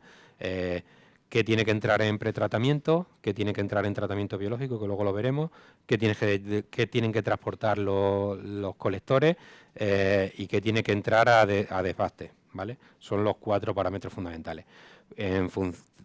Lo que te suele decir es que las redes de saneamiento tienen que transportar 10 veces el caudal medio que se produzca en el municipio. Bueno, pues en una población de 125.000 habitantes, pues por una dotación de 300 litros habitante y día te da alta el caudal, pues el colector tiene que transportar 10 QM. A pretratamiento, normalmente el plan del Tajo te dice que entre en 3 QM y luego a tratamiento biológico 1,7. O sea, 1,7 veces el caudal medio que se produce, ¿vale? Y luego te dice pues la diferencia entre 10 QM y los 3 que te entran en pretratamiento, que lo lleves a un tanque de tormenta, ¿vale? Luego lo veremos cuando hablemos de los tanques de tormenta, que pueden estar en la propia depuradora de aguas residuales o directamente en la red de colectores, ¿vale? Pero efectos normativos, salvo lo que vienen en los planes hidrológicos, en directiva y demás no te dice nada. Te habla de que las aglomeraciones urbanas de menos de, o de más de 100, no me acuerdo si son 100 o de 500 habitantes, que tienen que tener redes de colectores, pero no te dice grado de dilución y demás, no te dice nada. No está reglamentado normativamente, ¿vale? Perdona, los emisarios a un cauce de un río están legislados igual que si fuese marino. No. Los marinos son diferentes. Por el tema de se considera que hay más dilución en el agua del mar, con lo cual tanto ni el vertido tiene que ser la depuración tan rigurosa, por lo menos hasta los últimos años, como en el otro. Lo que sí te piden, lo que sí te exigen es el tema del desbaste, el grado de cumplimiento del desbaste. No, sobre todo porque plásticos, etcétera, no vayan a eso. Pero no hay, sobre los emisarios no hay ninguna reglamentación. Salvo las recomendaciones que vienen en los planes hidrológicos de cada cuenca, a nivel normativo no hay otra. En cambio, sí hay una legislación específica de emisarios submarinos, por el tema de las diluciones, el tema de la vegetación oceánica y demás. Algo parecido a la regulación que hay con el tema de la desalación, por el tema de la dilución en línea, los difusores y demás. Ahí sí viene bastante, por lo menos hay un par de normativas relativas solamente a eso. Pero las exigencias son menores. Son menores. En cuanto al grado de depuración, son menores. Los vertidos a aguas no continentales, aguas marinas, son menos rigurosos que los vertidos a aguas continentales. Por ejemplo, una zona sensible. No vas a captar, aunque realmente últimamente con el tema de la desaladora sí estamos captando bastante agua de mar, pero no hay esa rigurosidad con respecto a las aguas continentales, a las aguas que tenemos en embalses o lagos. ¿Vale? Se considera que, que el efecto del vertido al mar, por dilución, por corrientes y demás, no tiene que ser tan riguroso en cuanto a nitrógeno, fósforo, sólido en suspensión y DBO5 como el vertido a aguas continentales, ¿vale? Bueno, pues seguimos, ¿vale? Utilización por otros usuarios de aguas abajo del vertido, ya lo hemos comentado. Si hubiera tomas de agua próxima, ¿vale? Balance hídrico que haya en la zona. Desgraciadamente, pues el balance hídrico últimamente, pues los episodios de lluvia no tienen la regularidad que en los últimos años, desde que hay estadísticas relativas a precipitaciones y demás, y luego la fauna y flora del cauce y del entorno, que ya lo hemos comentado anteriormente. Bueno, vamos a ver cómo es el proceso de autodepuración de un río.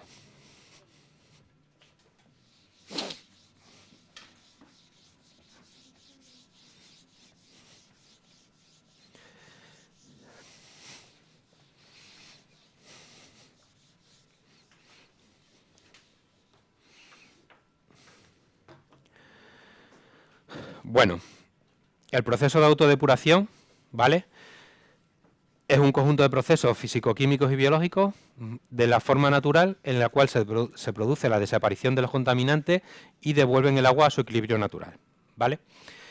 Es importante, muy importante, la dinámica fluvial que tenga el río, la morfología, ¿vale?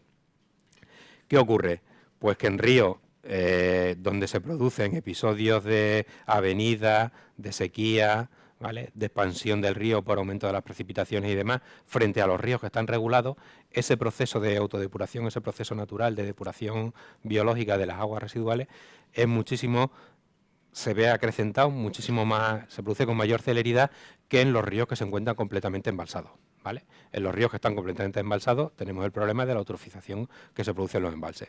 Los embalses es un corte a la dinámica fluvial, a la morfología del río. El río no deja de tener, en el sentido longitudinal, la vida y la conexión suficiente entre la fauna y la flora, ¿vale?, por el efecto de muro que ofrece el embalse, ¿vale? Y esa dinámica fluvial que se pierde, pues hace que el proceso de autodepuración pues se empobrezca muchísimo, o sea, muchísimo más difícil en los ríos que están regulados por embalses. Los embalses tienen, por supuesto, su operatividad, ¿vale?, ya la habéis visto, relativa a la regulación de avenidas, al almacenamiento para épocas de sequía y demás, pero tiene el inconveniente de, en cuanto a la dinámica fluvial y a la corriente de vida que transporta el río, ¿vale?, de tanto de vida piscícola como de otro tipo, pues esa dinámica se rompe y el proceso de autooperación no funciona, ¿vale? podemos determinar que hay 4 zonas cuando se produce un vertido. Bueno, tenéis aquí donde se produce el episodio vertido, de tal manera que tenemos una zona de degradación, ¿vale? Una de descomposición, recuperación y zona limpia. La primera es la zona de degradación. Justamente donde se produce el vertido, pues tenéis ahí que se produce una bajada importante del oxígeno disuelto, es la gráfica de color rojo que tenéis aquí, ¿vale? Un aumento importante de la demanda bioquímica de oxígeno, por el mismo efecto del vertido, porque al final el vertido suele ser pues sólido, una carga importante de materia orgánica, elementos químicos en el caso del vertido industrial, pero si es un vertido de aguas residuales urbanas, fundamentalmente lo que llega a una carga de materia orgánica, ¿vale?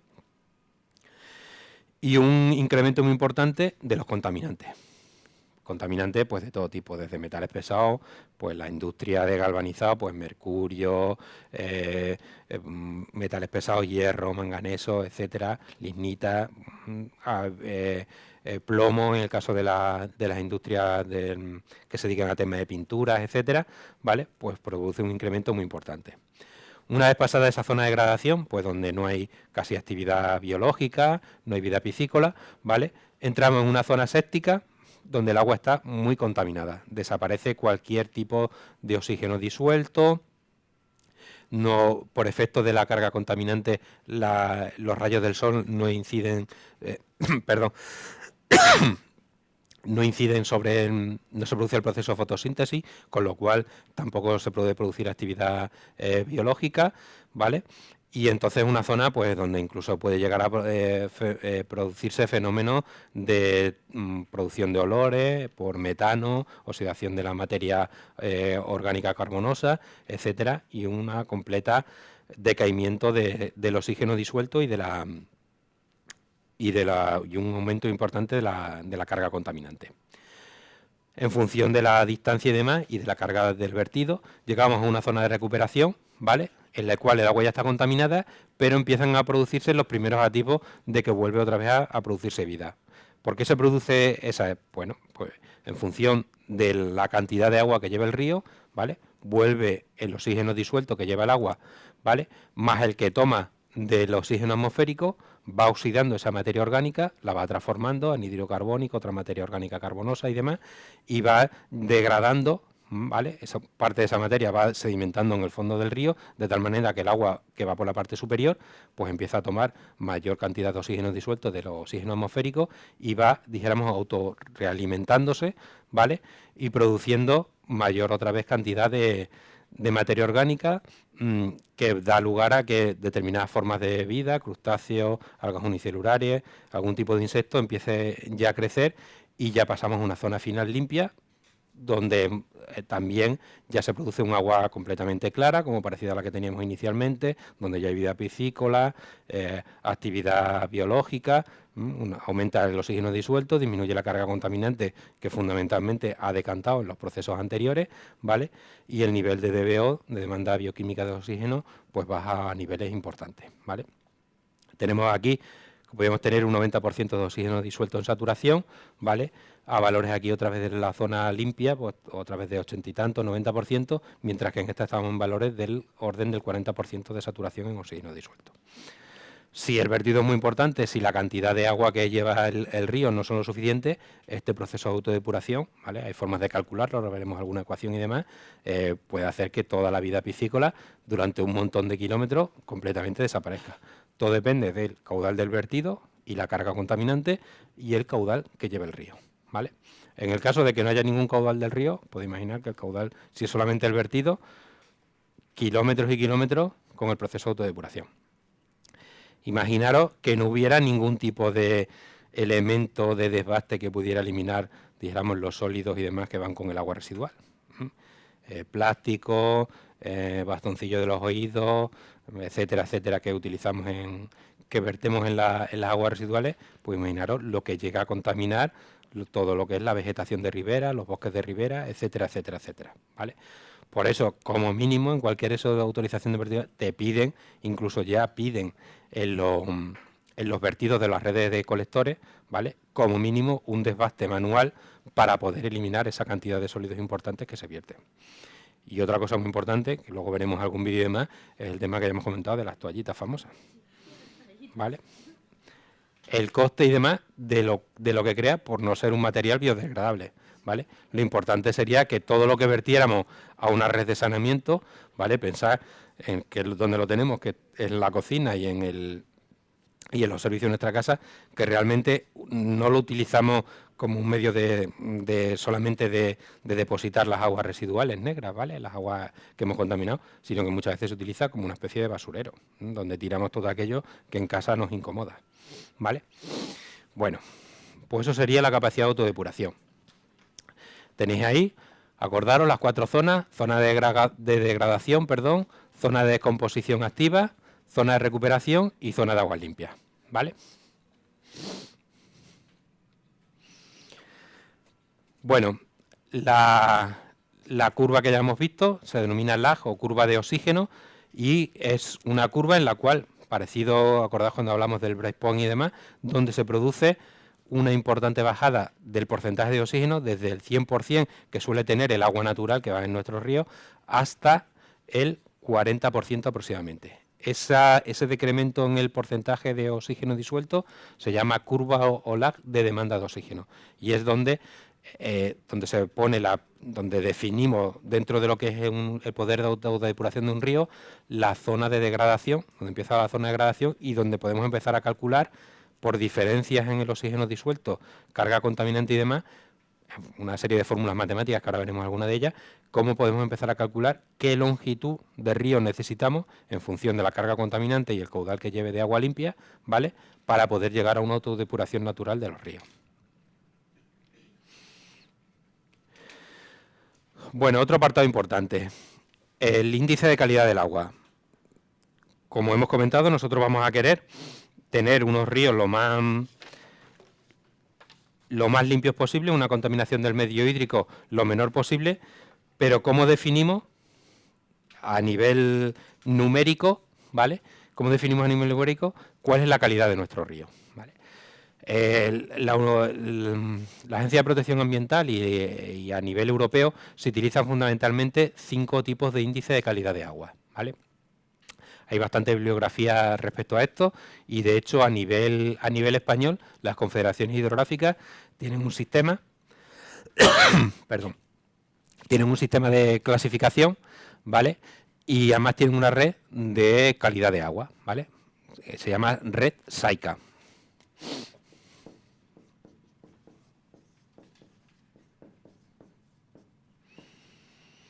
Sistema de alerta, información, calidad de agua, ¿vale? Luego veremos algún ejemplo. Bueno, pues con esas red SAICA, que son una serie de estaciones distribuidas por los diferentes ríos que tenemos en nuestro país, en la península ibérica, ¿vale? Pues esa serie de estaciones toman muestras cada cierto tiempo del agua de los ríos, realizan una serie de ensayos y en función de esos ensayos publican en un sistema de alerta y además es fácilmente, lo podéis comprobar a través de internet y demás, fácilmente comparable, cuál es la calidad de agua en cada uno de los ríos y demás, ¿vale? Me parece que la transmisión es vía satélite y van reflejando una serie de estadísticas cada cierto tiempo, toman una serie de muestras automáticamente y analizan una serie de parámetros. De tal manera que con esos parámetros más otra serie de análisis que se realizan puntualmente, tomando muestras puntuales, se puede determinar cuál es el índice de calidad de las aguas. Normalmente cualquier índice de calidad de agua se va a escalar en 5 valores: muy mala de 0 a 25, mala de 26 a 50, media de 51 a 70, buena de 71 a 90 y excelente o muy buena de 91 a 100, ¿vale? De tal manera que incluso nosotros, particularmente en función del uso que le vayamos a dar a ese agua o para qué vayamos a querer ese agua, podemos definir nuestro propio índice de calidad. Pero al final, el índice de calidad es únicamente un valor numérico en el cual se engloban una serie de parámetros que vamos a analizar. Cada parámetro tendrá un valor específico determinado en función del uso que vayamos a tener en ese agua y en función de esos valores que analicemos, el peso que tenga, tendremos un valor final. Imaginaros que es una especie de matriz, ¿vale? Una especie de matriz DAFO, a la cual analizamos una serie de parámetros, en función del valor que asignemos a cada parámetro, tenemos un valor estadístico sobre 100, pues en función, pues bueno, oxígeno disuelto. Pues oxígeno disuelto, queremos que el valor paramétrico sea 10 miligramos litro. y el peso que tiene el valor de oxígeno disuelto es 25 con respecto a 100, ¿vale? Pues una fórmula sencillita, pues tenemos el parámetro. DBO5, por ejemplo, otro que se analiza. Pues oxígeno disuelto, DBO5, sólidos en suspensión, conductividad, nitrógeno, fósforo, podéis imaginar. La mayoría de los índices suelen englobar del orden de 20-25 parámetros. A cada uno le damos un peso específico, de tal manera que la suma de todos esos parámetros más su peso específico, el valor máximo es 100. En función del análisis, cuando realizamos el análisis del valor que tenga ese parámetro, pues variará de 0 a 91. ¿Qué vamos a buscar? Pues aguas que tengan mucho oxígeno disuelto, poco sólido en suspensión, poca DBO5, casi nada de fósforo, poquísimo nitrógeno, nada de nitrito, nada de nitrato, ¿vale? Nada de amoníaco, conductividad baja, ¿vale? Aguas lo más parecidas a las aguas naturales. Aguas provenientes de hielo, aguas provenientes de aguas de lluvias con cantidades de oxígeno, pues lo ideal sería pues cercano a 10 miligramos litro, 8, ¿vale? Pues eso serán aguas excelentes. Aguas cerca de los puntos de vertido, aguas de mala calidad, ¿vale? Al final es una tabla que engloba esa serie de parámetros. Sí. La Unión Europea y la EPA definen 5 tipos de índice de calidad del agua en función del uso que se vaya a hacer posterior. 5 tipos de índice de calidad de agua. Pues en función de si el agua es para abastecimiento, aguas para uso recreativo, aguas continentales, vertidos a aguas marinas, me parece, y no me acuerdo cuál es el quinto. ¿Vale? Sí, la Agencia de Protección Ambiental y la Unión Europea. ¿Vale? Bueno, tenía aquí un plano donde están las estaciones de la red de calidad de agua, ¿vale? Como podéis ver, es una malla bastante extensa, ¿vale? Y bueno, pues como veíamos antes en el gráfico, sobre todo las cuencas mediterráneas, la zona norte y demás, ¿vale? Es donde tienen mayor densidad de estaciones de medida de la calidad del agua. Hay 2 tipos de eso, la red SAICA, no la confundáis con otra red que hay,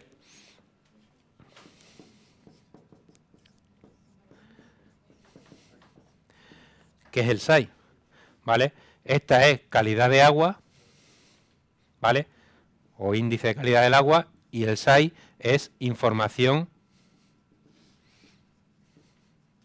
hidrológica.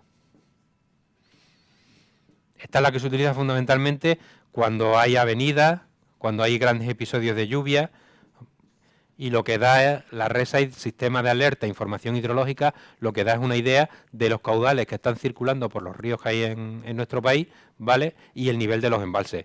Pues, por ejemplo, la última información importante de la RESAID ha habido cuando las inundaciones en el Ebro, ¿vale? Pues desde una estación de control, mediante sistemas de... algunos son vía telefonía móvil o bien mediante satélite, pues se da en tiempo real datos relativos a los caudales mediante aforos en las principales ciudades, sobre todo en aquellas que están atravesadas por un río, por el tema de inundaciones y demás, y los niveles de agua en los embalses, pues si hay que ir desembalsando y demás, de tal manera que se tenga el control perfecto, intentar paliar en lo posible que se produzcan los fenómenos de inundaciones, desbordamientos, etcétera, etcétera. Pero la que vamos a ver ahora es la SAICA, que es calidad del agua.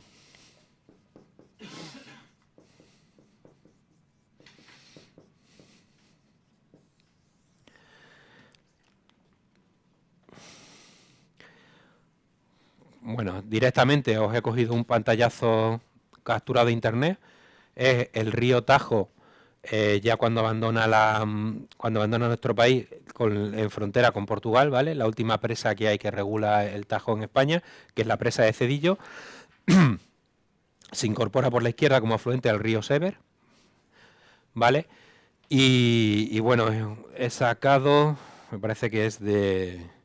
bueno, temperatura, pH, conductividad y oxígeno disuelto, ¿vale? Una serie de valores, podéis, es una ficha, se coge en la página de la red SAICA del Magrama, ¿vale?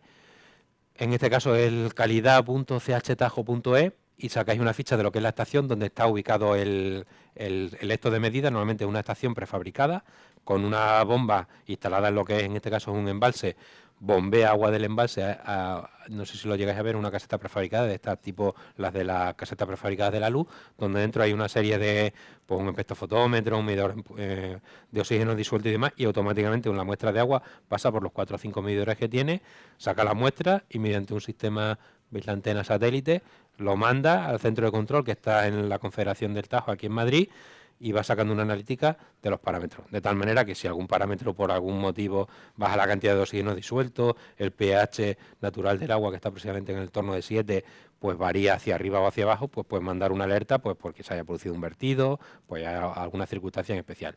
Normalmente suelen, aunque pone multiparamétrico, suelen, quitando alguna importante que está con personal las 24 horas del día, los parámetros que analizan pues son bastante sencillitos y no dan mucha información, ¿vale? Lo que hace luego la Confederación es ir cogiendo con un laboratorio que suelen subcontratar, pues ir cogiendo muestras a lo largo del año de diferentes sitios, ¿vale? De manera manual, de tal manera que, bueno, pues se van analizando los diferentes parámetros y la evolución, pero con medidas tomadas in situ.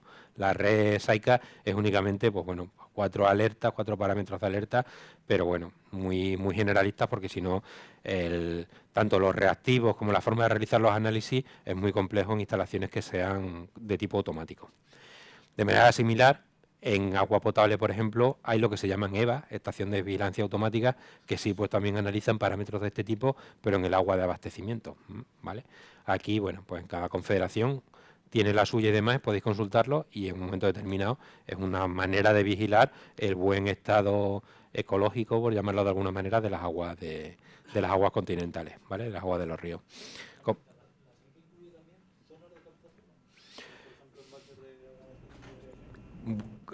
Puede haber algunas en embalse, pero lo lógico es que en el abastecimiento, tú como el gestor del abastecimiento sea el que coja las muestras en el abastecimiento. Porque, por ejemplo, que el pH, si tiene una contaminación puntual, imagínate, por un pesticida, el pH, el oxígeno disuelto, la temperatura, la conductividad no te van a dar un valor real de que puedas tener una contaminación por ejemplo, por un pesticida, simacina, o porque tengas una cantidad importante de hierro, tampoco. Entonces, no, la red SAICA realmente no te da valores, o sea, no te arroja información importante sobre que puedas tener algún tipo de vertido contaminante en tu abastecimiento. Suele ser el propio gestor del abastecimiento el que se encargue de realizar esa serie de análisis.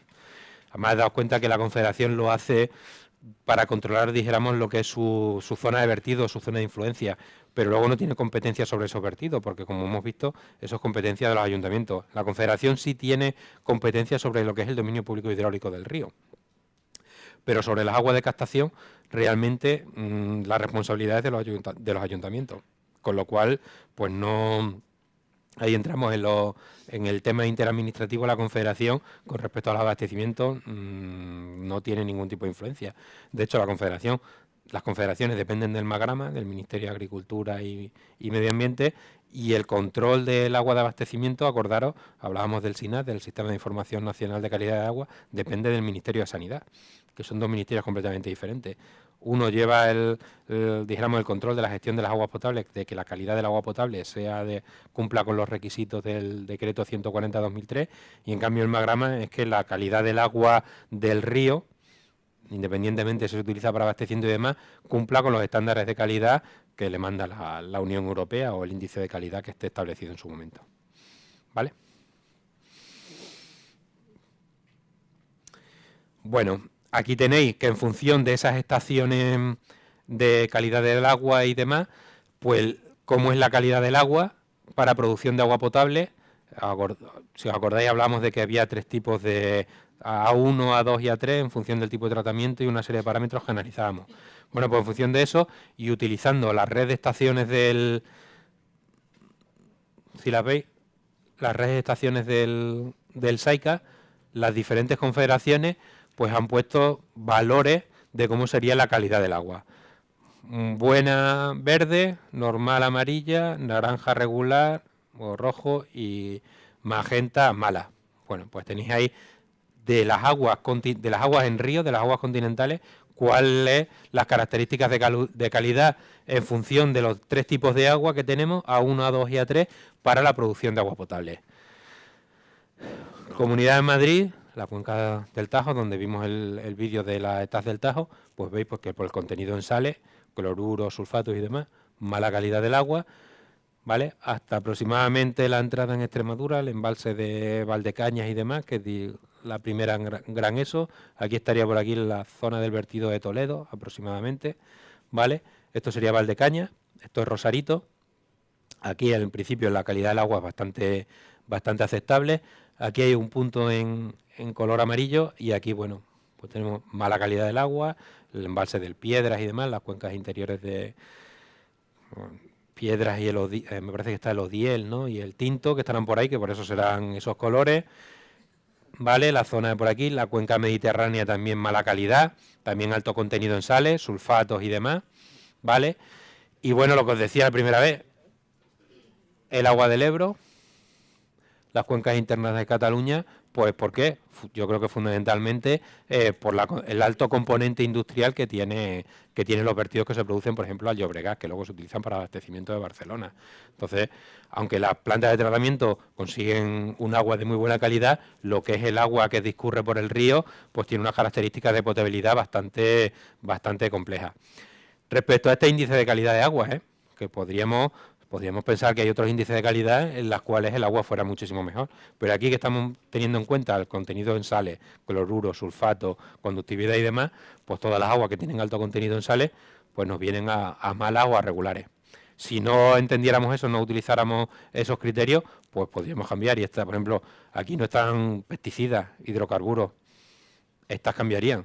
Si aquí analizamos Imacina, ya os digo yo que estas cambiarían automáticamente. ¿Por qué? Porque todas las vegas altas y todas las vegas bajas del Guadiana se utilizan muchísimo pesticida por el tema del cultivo del tomate. Y eso hace que el agua decremente. ¿Qué ocurre? Que en este índice de calidad no se analizan pesticidas. Por eso es diferente. Dependiendo del tipo de índice de calidad que utilicemos o el tipo de análisis. Por eso es muy importante cuando definimos un índice de calidad dependiendo de para qué y qué se utilice en ese índice.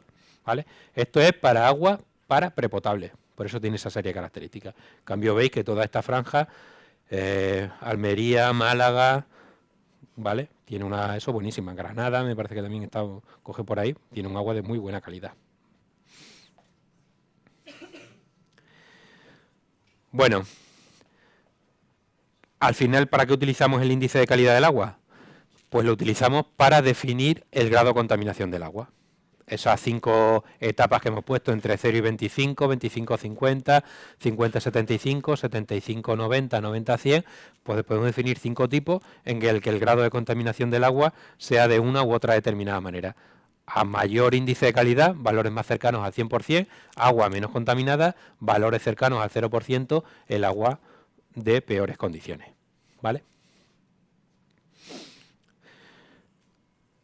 Lo que os decía, ¿por qué se suele analizar? De demanda bioquímica de oxígeno, DBO, oxígeno disuelto, coliformes fecales, totales, sustancias activas al azul de metileno, bueno, detergente principalmente, conductividad eléctrica, fosfatos totales, grasas y aceites, nitrógeno, alcalinidad, color, dureza, potencial de hidrógeno, pH, cloruro, sólidos disueltos, turbidez, ¿vale? El sumatorio de cada índice por el peso específico que le damos a cada uno de los índices, partido por el total del peso específico de cada uno de los índices, pues nos da un valor entre el 0 y el 100%, y el 100%, perdón. Cuanto más cercano al 100%, mayor calidad de agua; cuanto más cercano al 0%, peor calidad de agua o mayor grado de contaminación que tenemos en ese agua residual.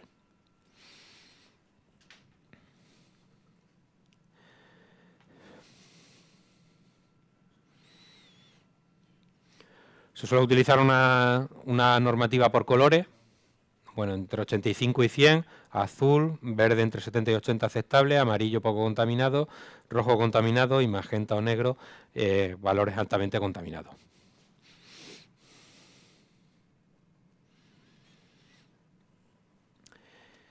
En función de ese índice de calidad, ¿qué criterio general utilizamos para poderlo utilizar para abastecimiento o no utilizarlo? Bueno, pues valores cercanos al 90% de índice de calidad del agua se pueden utilizar para abastecimiento público, para recreo, pesca y vida acuática, industria agrícola y ganadera.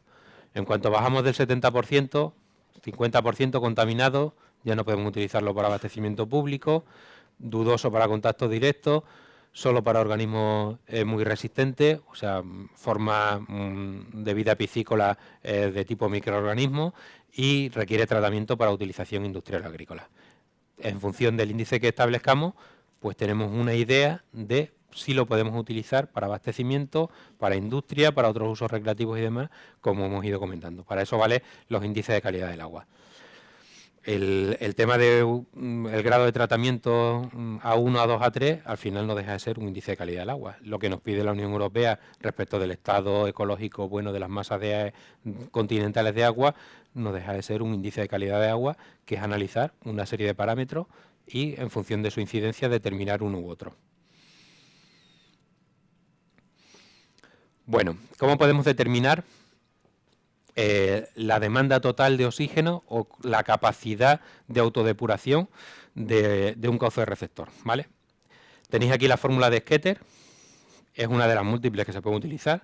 Luego hay modelos matemáticos. Igual que os acordáis que en EPANES había un modelo, que me imagino que José Luis nos lo ha explicado, de cómo se puede evaluar o cómo puede difundirse un agente, el cloro, por ejemplo, a través de una tubería de agua potable, cómo se va diluyendo, cómo se va perdiendo y demás, a través de una fórmula matemática. Pues algo parecido podemos hacer con el oxígeno disuelto, con la contaminación en un cauce receptor. En función de una serie de parámetros, una serie de constantes. Una fundamental es la longitud, ¿vale? A mayor longitud del cauce receptor, pues mayor poder de autodepuración que tenemos en ese río. Dos constantes importantes, ¿vale?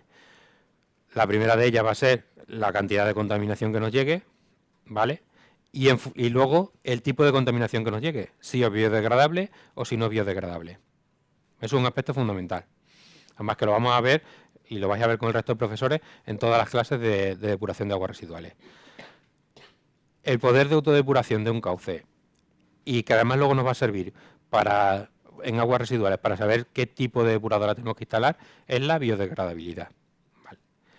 Si la materia orgánica, que va a ser el componente fundamental de la contaminación, es biodegradable, va a ser posible oxidarla mediante oxígeno disuelto, ¿vale? Eso indica que la autodepuración puede realizarse. Si no es materia orgánica biodegradable, además porque vengan otra serie de compuestos, vengan metales pesados, algo de contaminación inorgánica, va a ser muy difícil que el río tenga capacidad de autodepuración para poder eliminar ese vertido.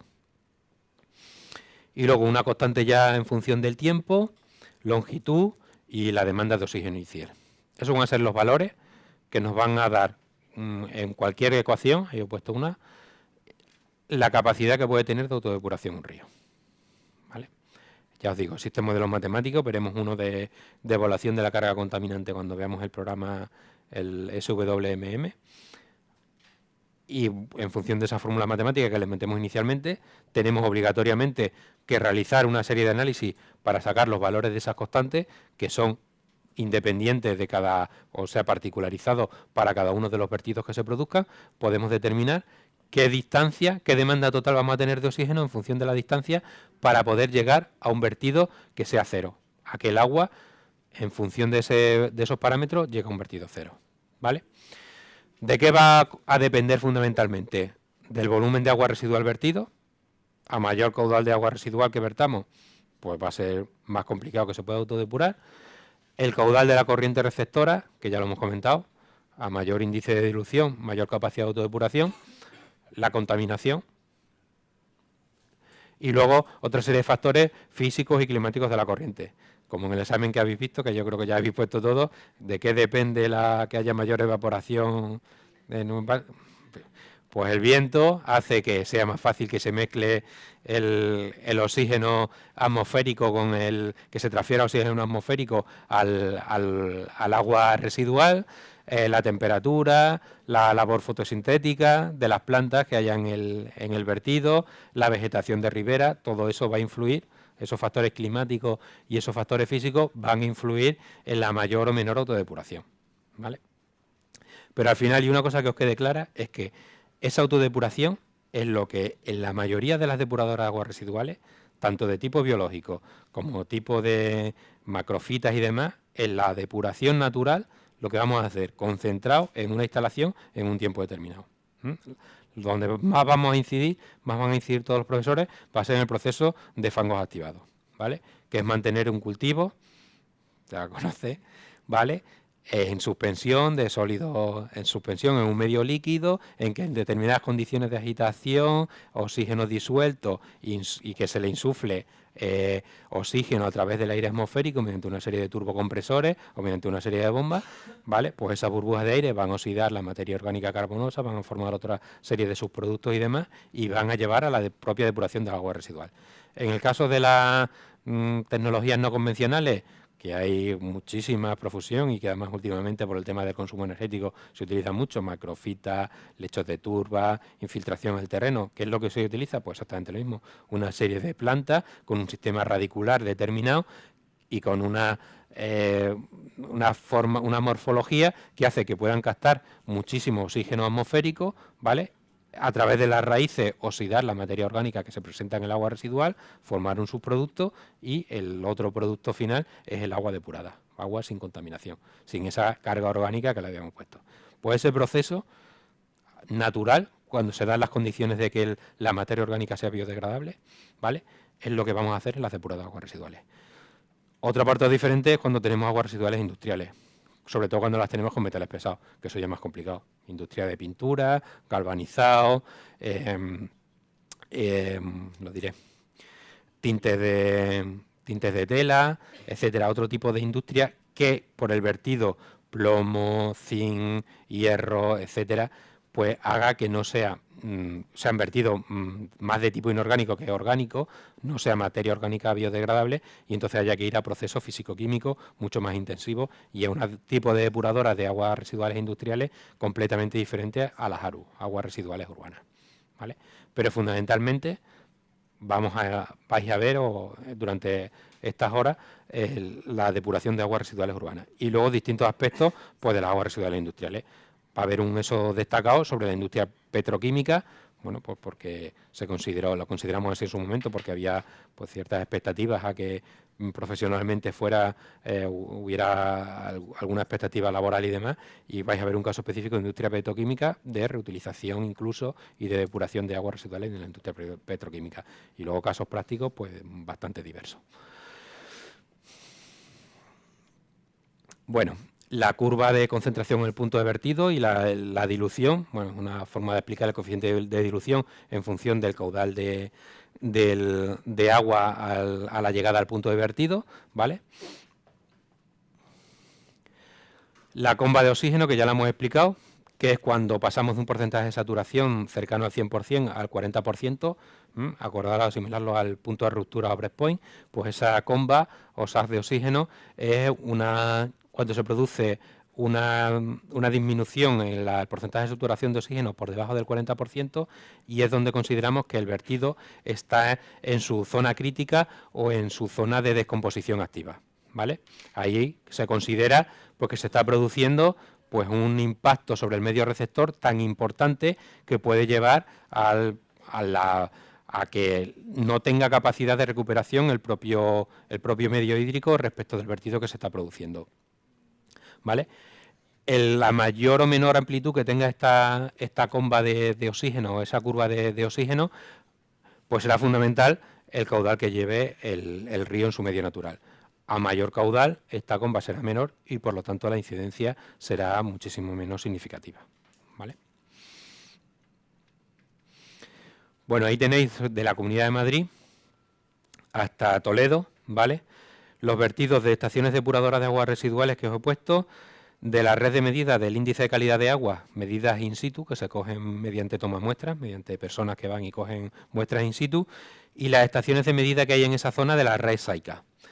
Os lo he puesto pues bueno, porque veáis las depuradoras importantes que hay, lo que es en el término municipal de Madrid, lo que es la propia ciudad, Valdebeba, en el Jarama, arriba, Rejas, ¿vale? Por este lado, no me acuerdo, Viveros, que es la que está aquí atrás pegando a Moncloa, Viveros, La China, La Gavia, Butarque, Sur, Getafe, Arroyo Culebro, Sur Oriental, Valdebeba, Rejas, y aquí no veo bien cuál es, La Poveda, luego ya ninguna más hasta Soto Gutiérrez, ¿vale? Este es el Jarama, este es el Manzanares, se unen aquí el Jarama, por aquí viene el Tajo, como os decía, aquí lo veremos en una transparencia donde veréis que aquí el vertido de aguas residuales de aquí es como 4 o 5 veces en superficie lo que es el agua que lleva el propio Tajo, el propio río, porque aquí de la cabecera vienen muchas menos aportaciones, a la altura aproximadamente de Aranjuez, y luego ya sigue el vertido hasta Toledo, el vertido de Toledo, y luego ya llega hasta, bueno, ya viene un poco más afluente Talavera, que vendrá por aquí, me imagino. ¿Vale? Bueno, pues que veáis dónde están los vertidos y toda la serie de estaciones y demás para control, puesto que es el vertido puntual más importante que tenemos, 6,5 millones de habitantes, el vertido puntual más importante que tenemos y donde hay que controlar en mayor medida la mejor o peor calidad que tiene el río. ¿Vale? Hemos dicho antes, van por aquí aproximadamente 2,2 hectómetros cúbicos diarios. Es una cantidad de agua muy importante que el río no es capaz de, salvo en épocas, episodios importantes de lluvia, el río no es capaz de transportar aquí, con lo cual el río está creciendo realmente a partir de ese punto de unión del Jarama con el Tajo, ¿vale? Bueno, pues pasamos al siguiente apartado, que es la caracterización de los contaminantes.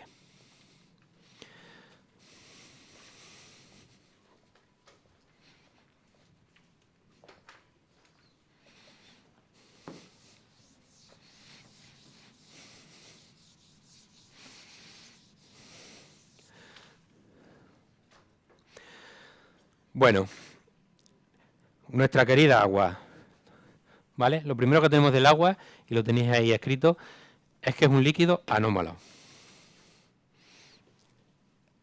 Aunque la tengamos que es algo muy habitual y la necesitamos mucho, nuestro cuerpo es un 60 y tantos % agua y demás, ¿vale? El agua presenta unas características muy peculiares desde el punto de vista del líquido que es, que no presentan otros líquidos como ella, ¿vale? Y gracias a esas características peculiares, bueno, pues existimos como seres vivos y demás, y malo el día que esas características o esas propiedades físico-químicas cambien, porque, bueno, por ejemplo, el tema de la densidad y demás, pues hace que el hielo no se derrita en los casquetes polares y así exista la vida, no se incremente el nivel de los océanos y demás. Pero tiene una serie de características que si lo pensáis, todas las conocéis o casi todas las conocéis, ¿vale? Pero que la hacen muy especial.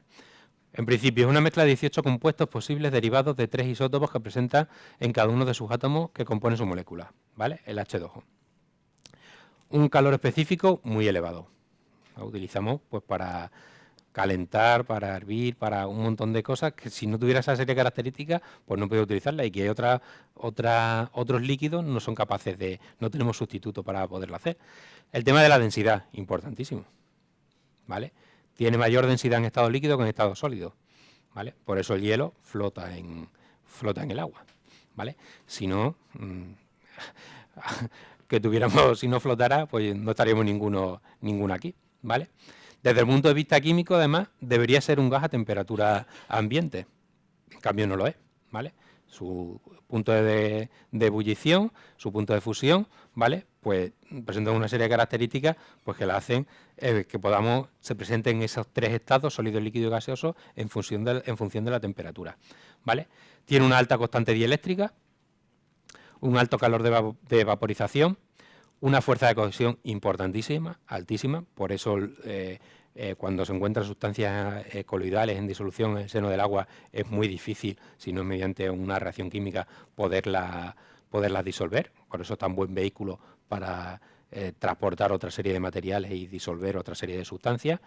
Presenta un calor específico muy alto y, bueno, tiene menos densidad en estado sólido que habíamos comentado. Toda esa serie de características hacen que sea un líquido anómalo, pero que presente como característica principal que sea capaz de absorber por donde pasa gran cantidad de suelo, sales, sustancias orgánicas e inorgánicas, que es capaz de transportar tanto en disolución como en suspensión, ¿vale?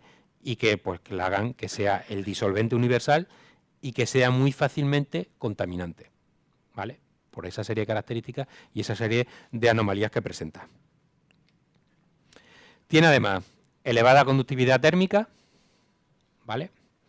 Absorbe muy bien, se la ponemos al lado de una fuente de calor, rápidamente esa temperatura y demás, y se utiliza pues como refrigerante, por eso, porque tiene capacidad de absorción del calor de otra fuente de energía.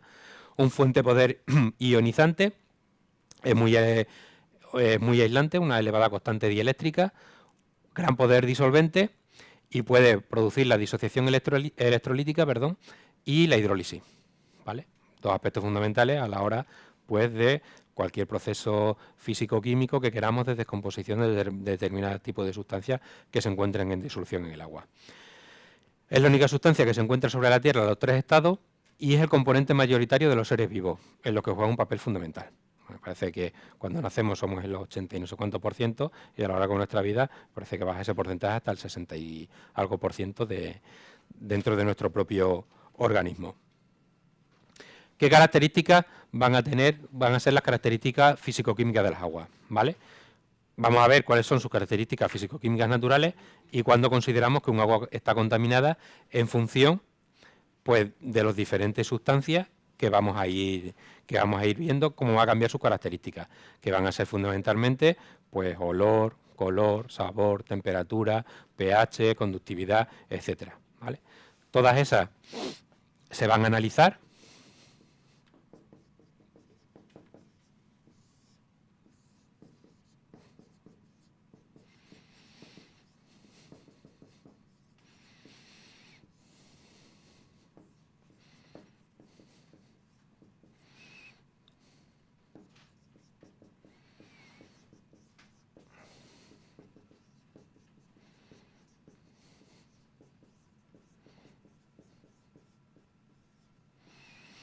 Mediante una serie de métodos estandarizados y en función de los parámetros que nos den, pues determinaremos, en función de ese valor paramétrico, el grado de contaminación que tendrá un agua, ¿vale? En función de ese grado de contaminación y del tipo de parámetros que estemos analizando, determinaremos si un agua, cuáles son las características de contaminación que van a tener las aguas residuales urbanas y cuáles van a ser las características de contaminación que van a tener las aguas residuales industriales. Van a ser normalmente diferentes. Pocas veces nos vamos a encontrar con aguas residuales industriales que tengan características de contaminación de las aguas residuales urbanas. Salvo casos especiales, pues alguna industria alimentaria y alguna industria que lo que tenga es un proceso de manufactura que tenga muchísimo personal y que realmente sea una contaminación de origen de seres humanos, ¿vale? De seres vivos. Las características de contaminación de las aguas residuales industriales y de las urbanas van a ser completamente diferentes, ¿vale? Y además cada tipo de industria es completamente diferente en unas características de agua que de otras, ¿vale? Acordaros cuando tengáis algún problema posteriormente de depuración de aguas residuales, en la bibliografía, el libro que hablamos cuando hablamos de agua potable, ¿vale? El Manual Técnico del Agua, de Gremón. Ahí tenéis cómo va de MECUM, en función de las características del agua, del tipo de industria y demás, el proceso de depuración más compatible con el porcentaje de depuración que queráis obtener en función de las características de esa agua. Los distintos equipos, ¿vale? Tenéis la misma, vais a ver que la bibliografía de depuración de aguas residuales en el sílabus es muy parecida a la de potabilización de agua, porque ese manual técnico del agua os vale para instalaciones de agua potable y os vale para instalaciones depuradoras de aguas residuales. Es un vademecum y yo lo recomiendo como libro de consulta en vuestra posterior vida profesional, ¿vale? Bueno, las aguas naturales, por esa especial anomalía que hemos comentado antes y por estar en contacto tanto con el aire como el suelo, con la vegetación y con el subsuelo, incorporan parte de los mismos por disolución o arrastre. Eso hace que esas aguas dulces presenten un elevado número de sustancias en su composición química natural, ¿vale?, que nos lleven a que en función de ese componente mayoritario tenga unas determinadas características u otras.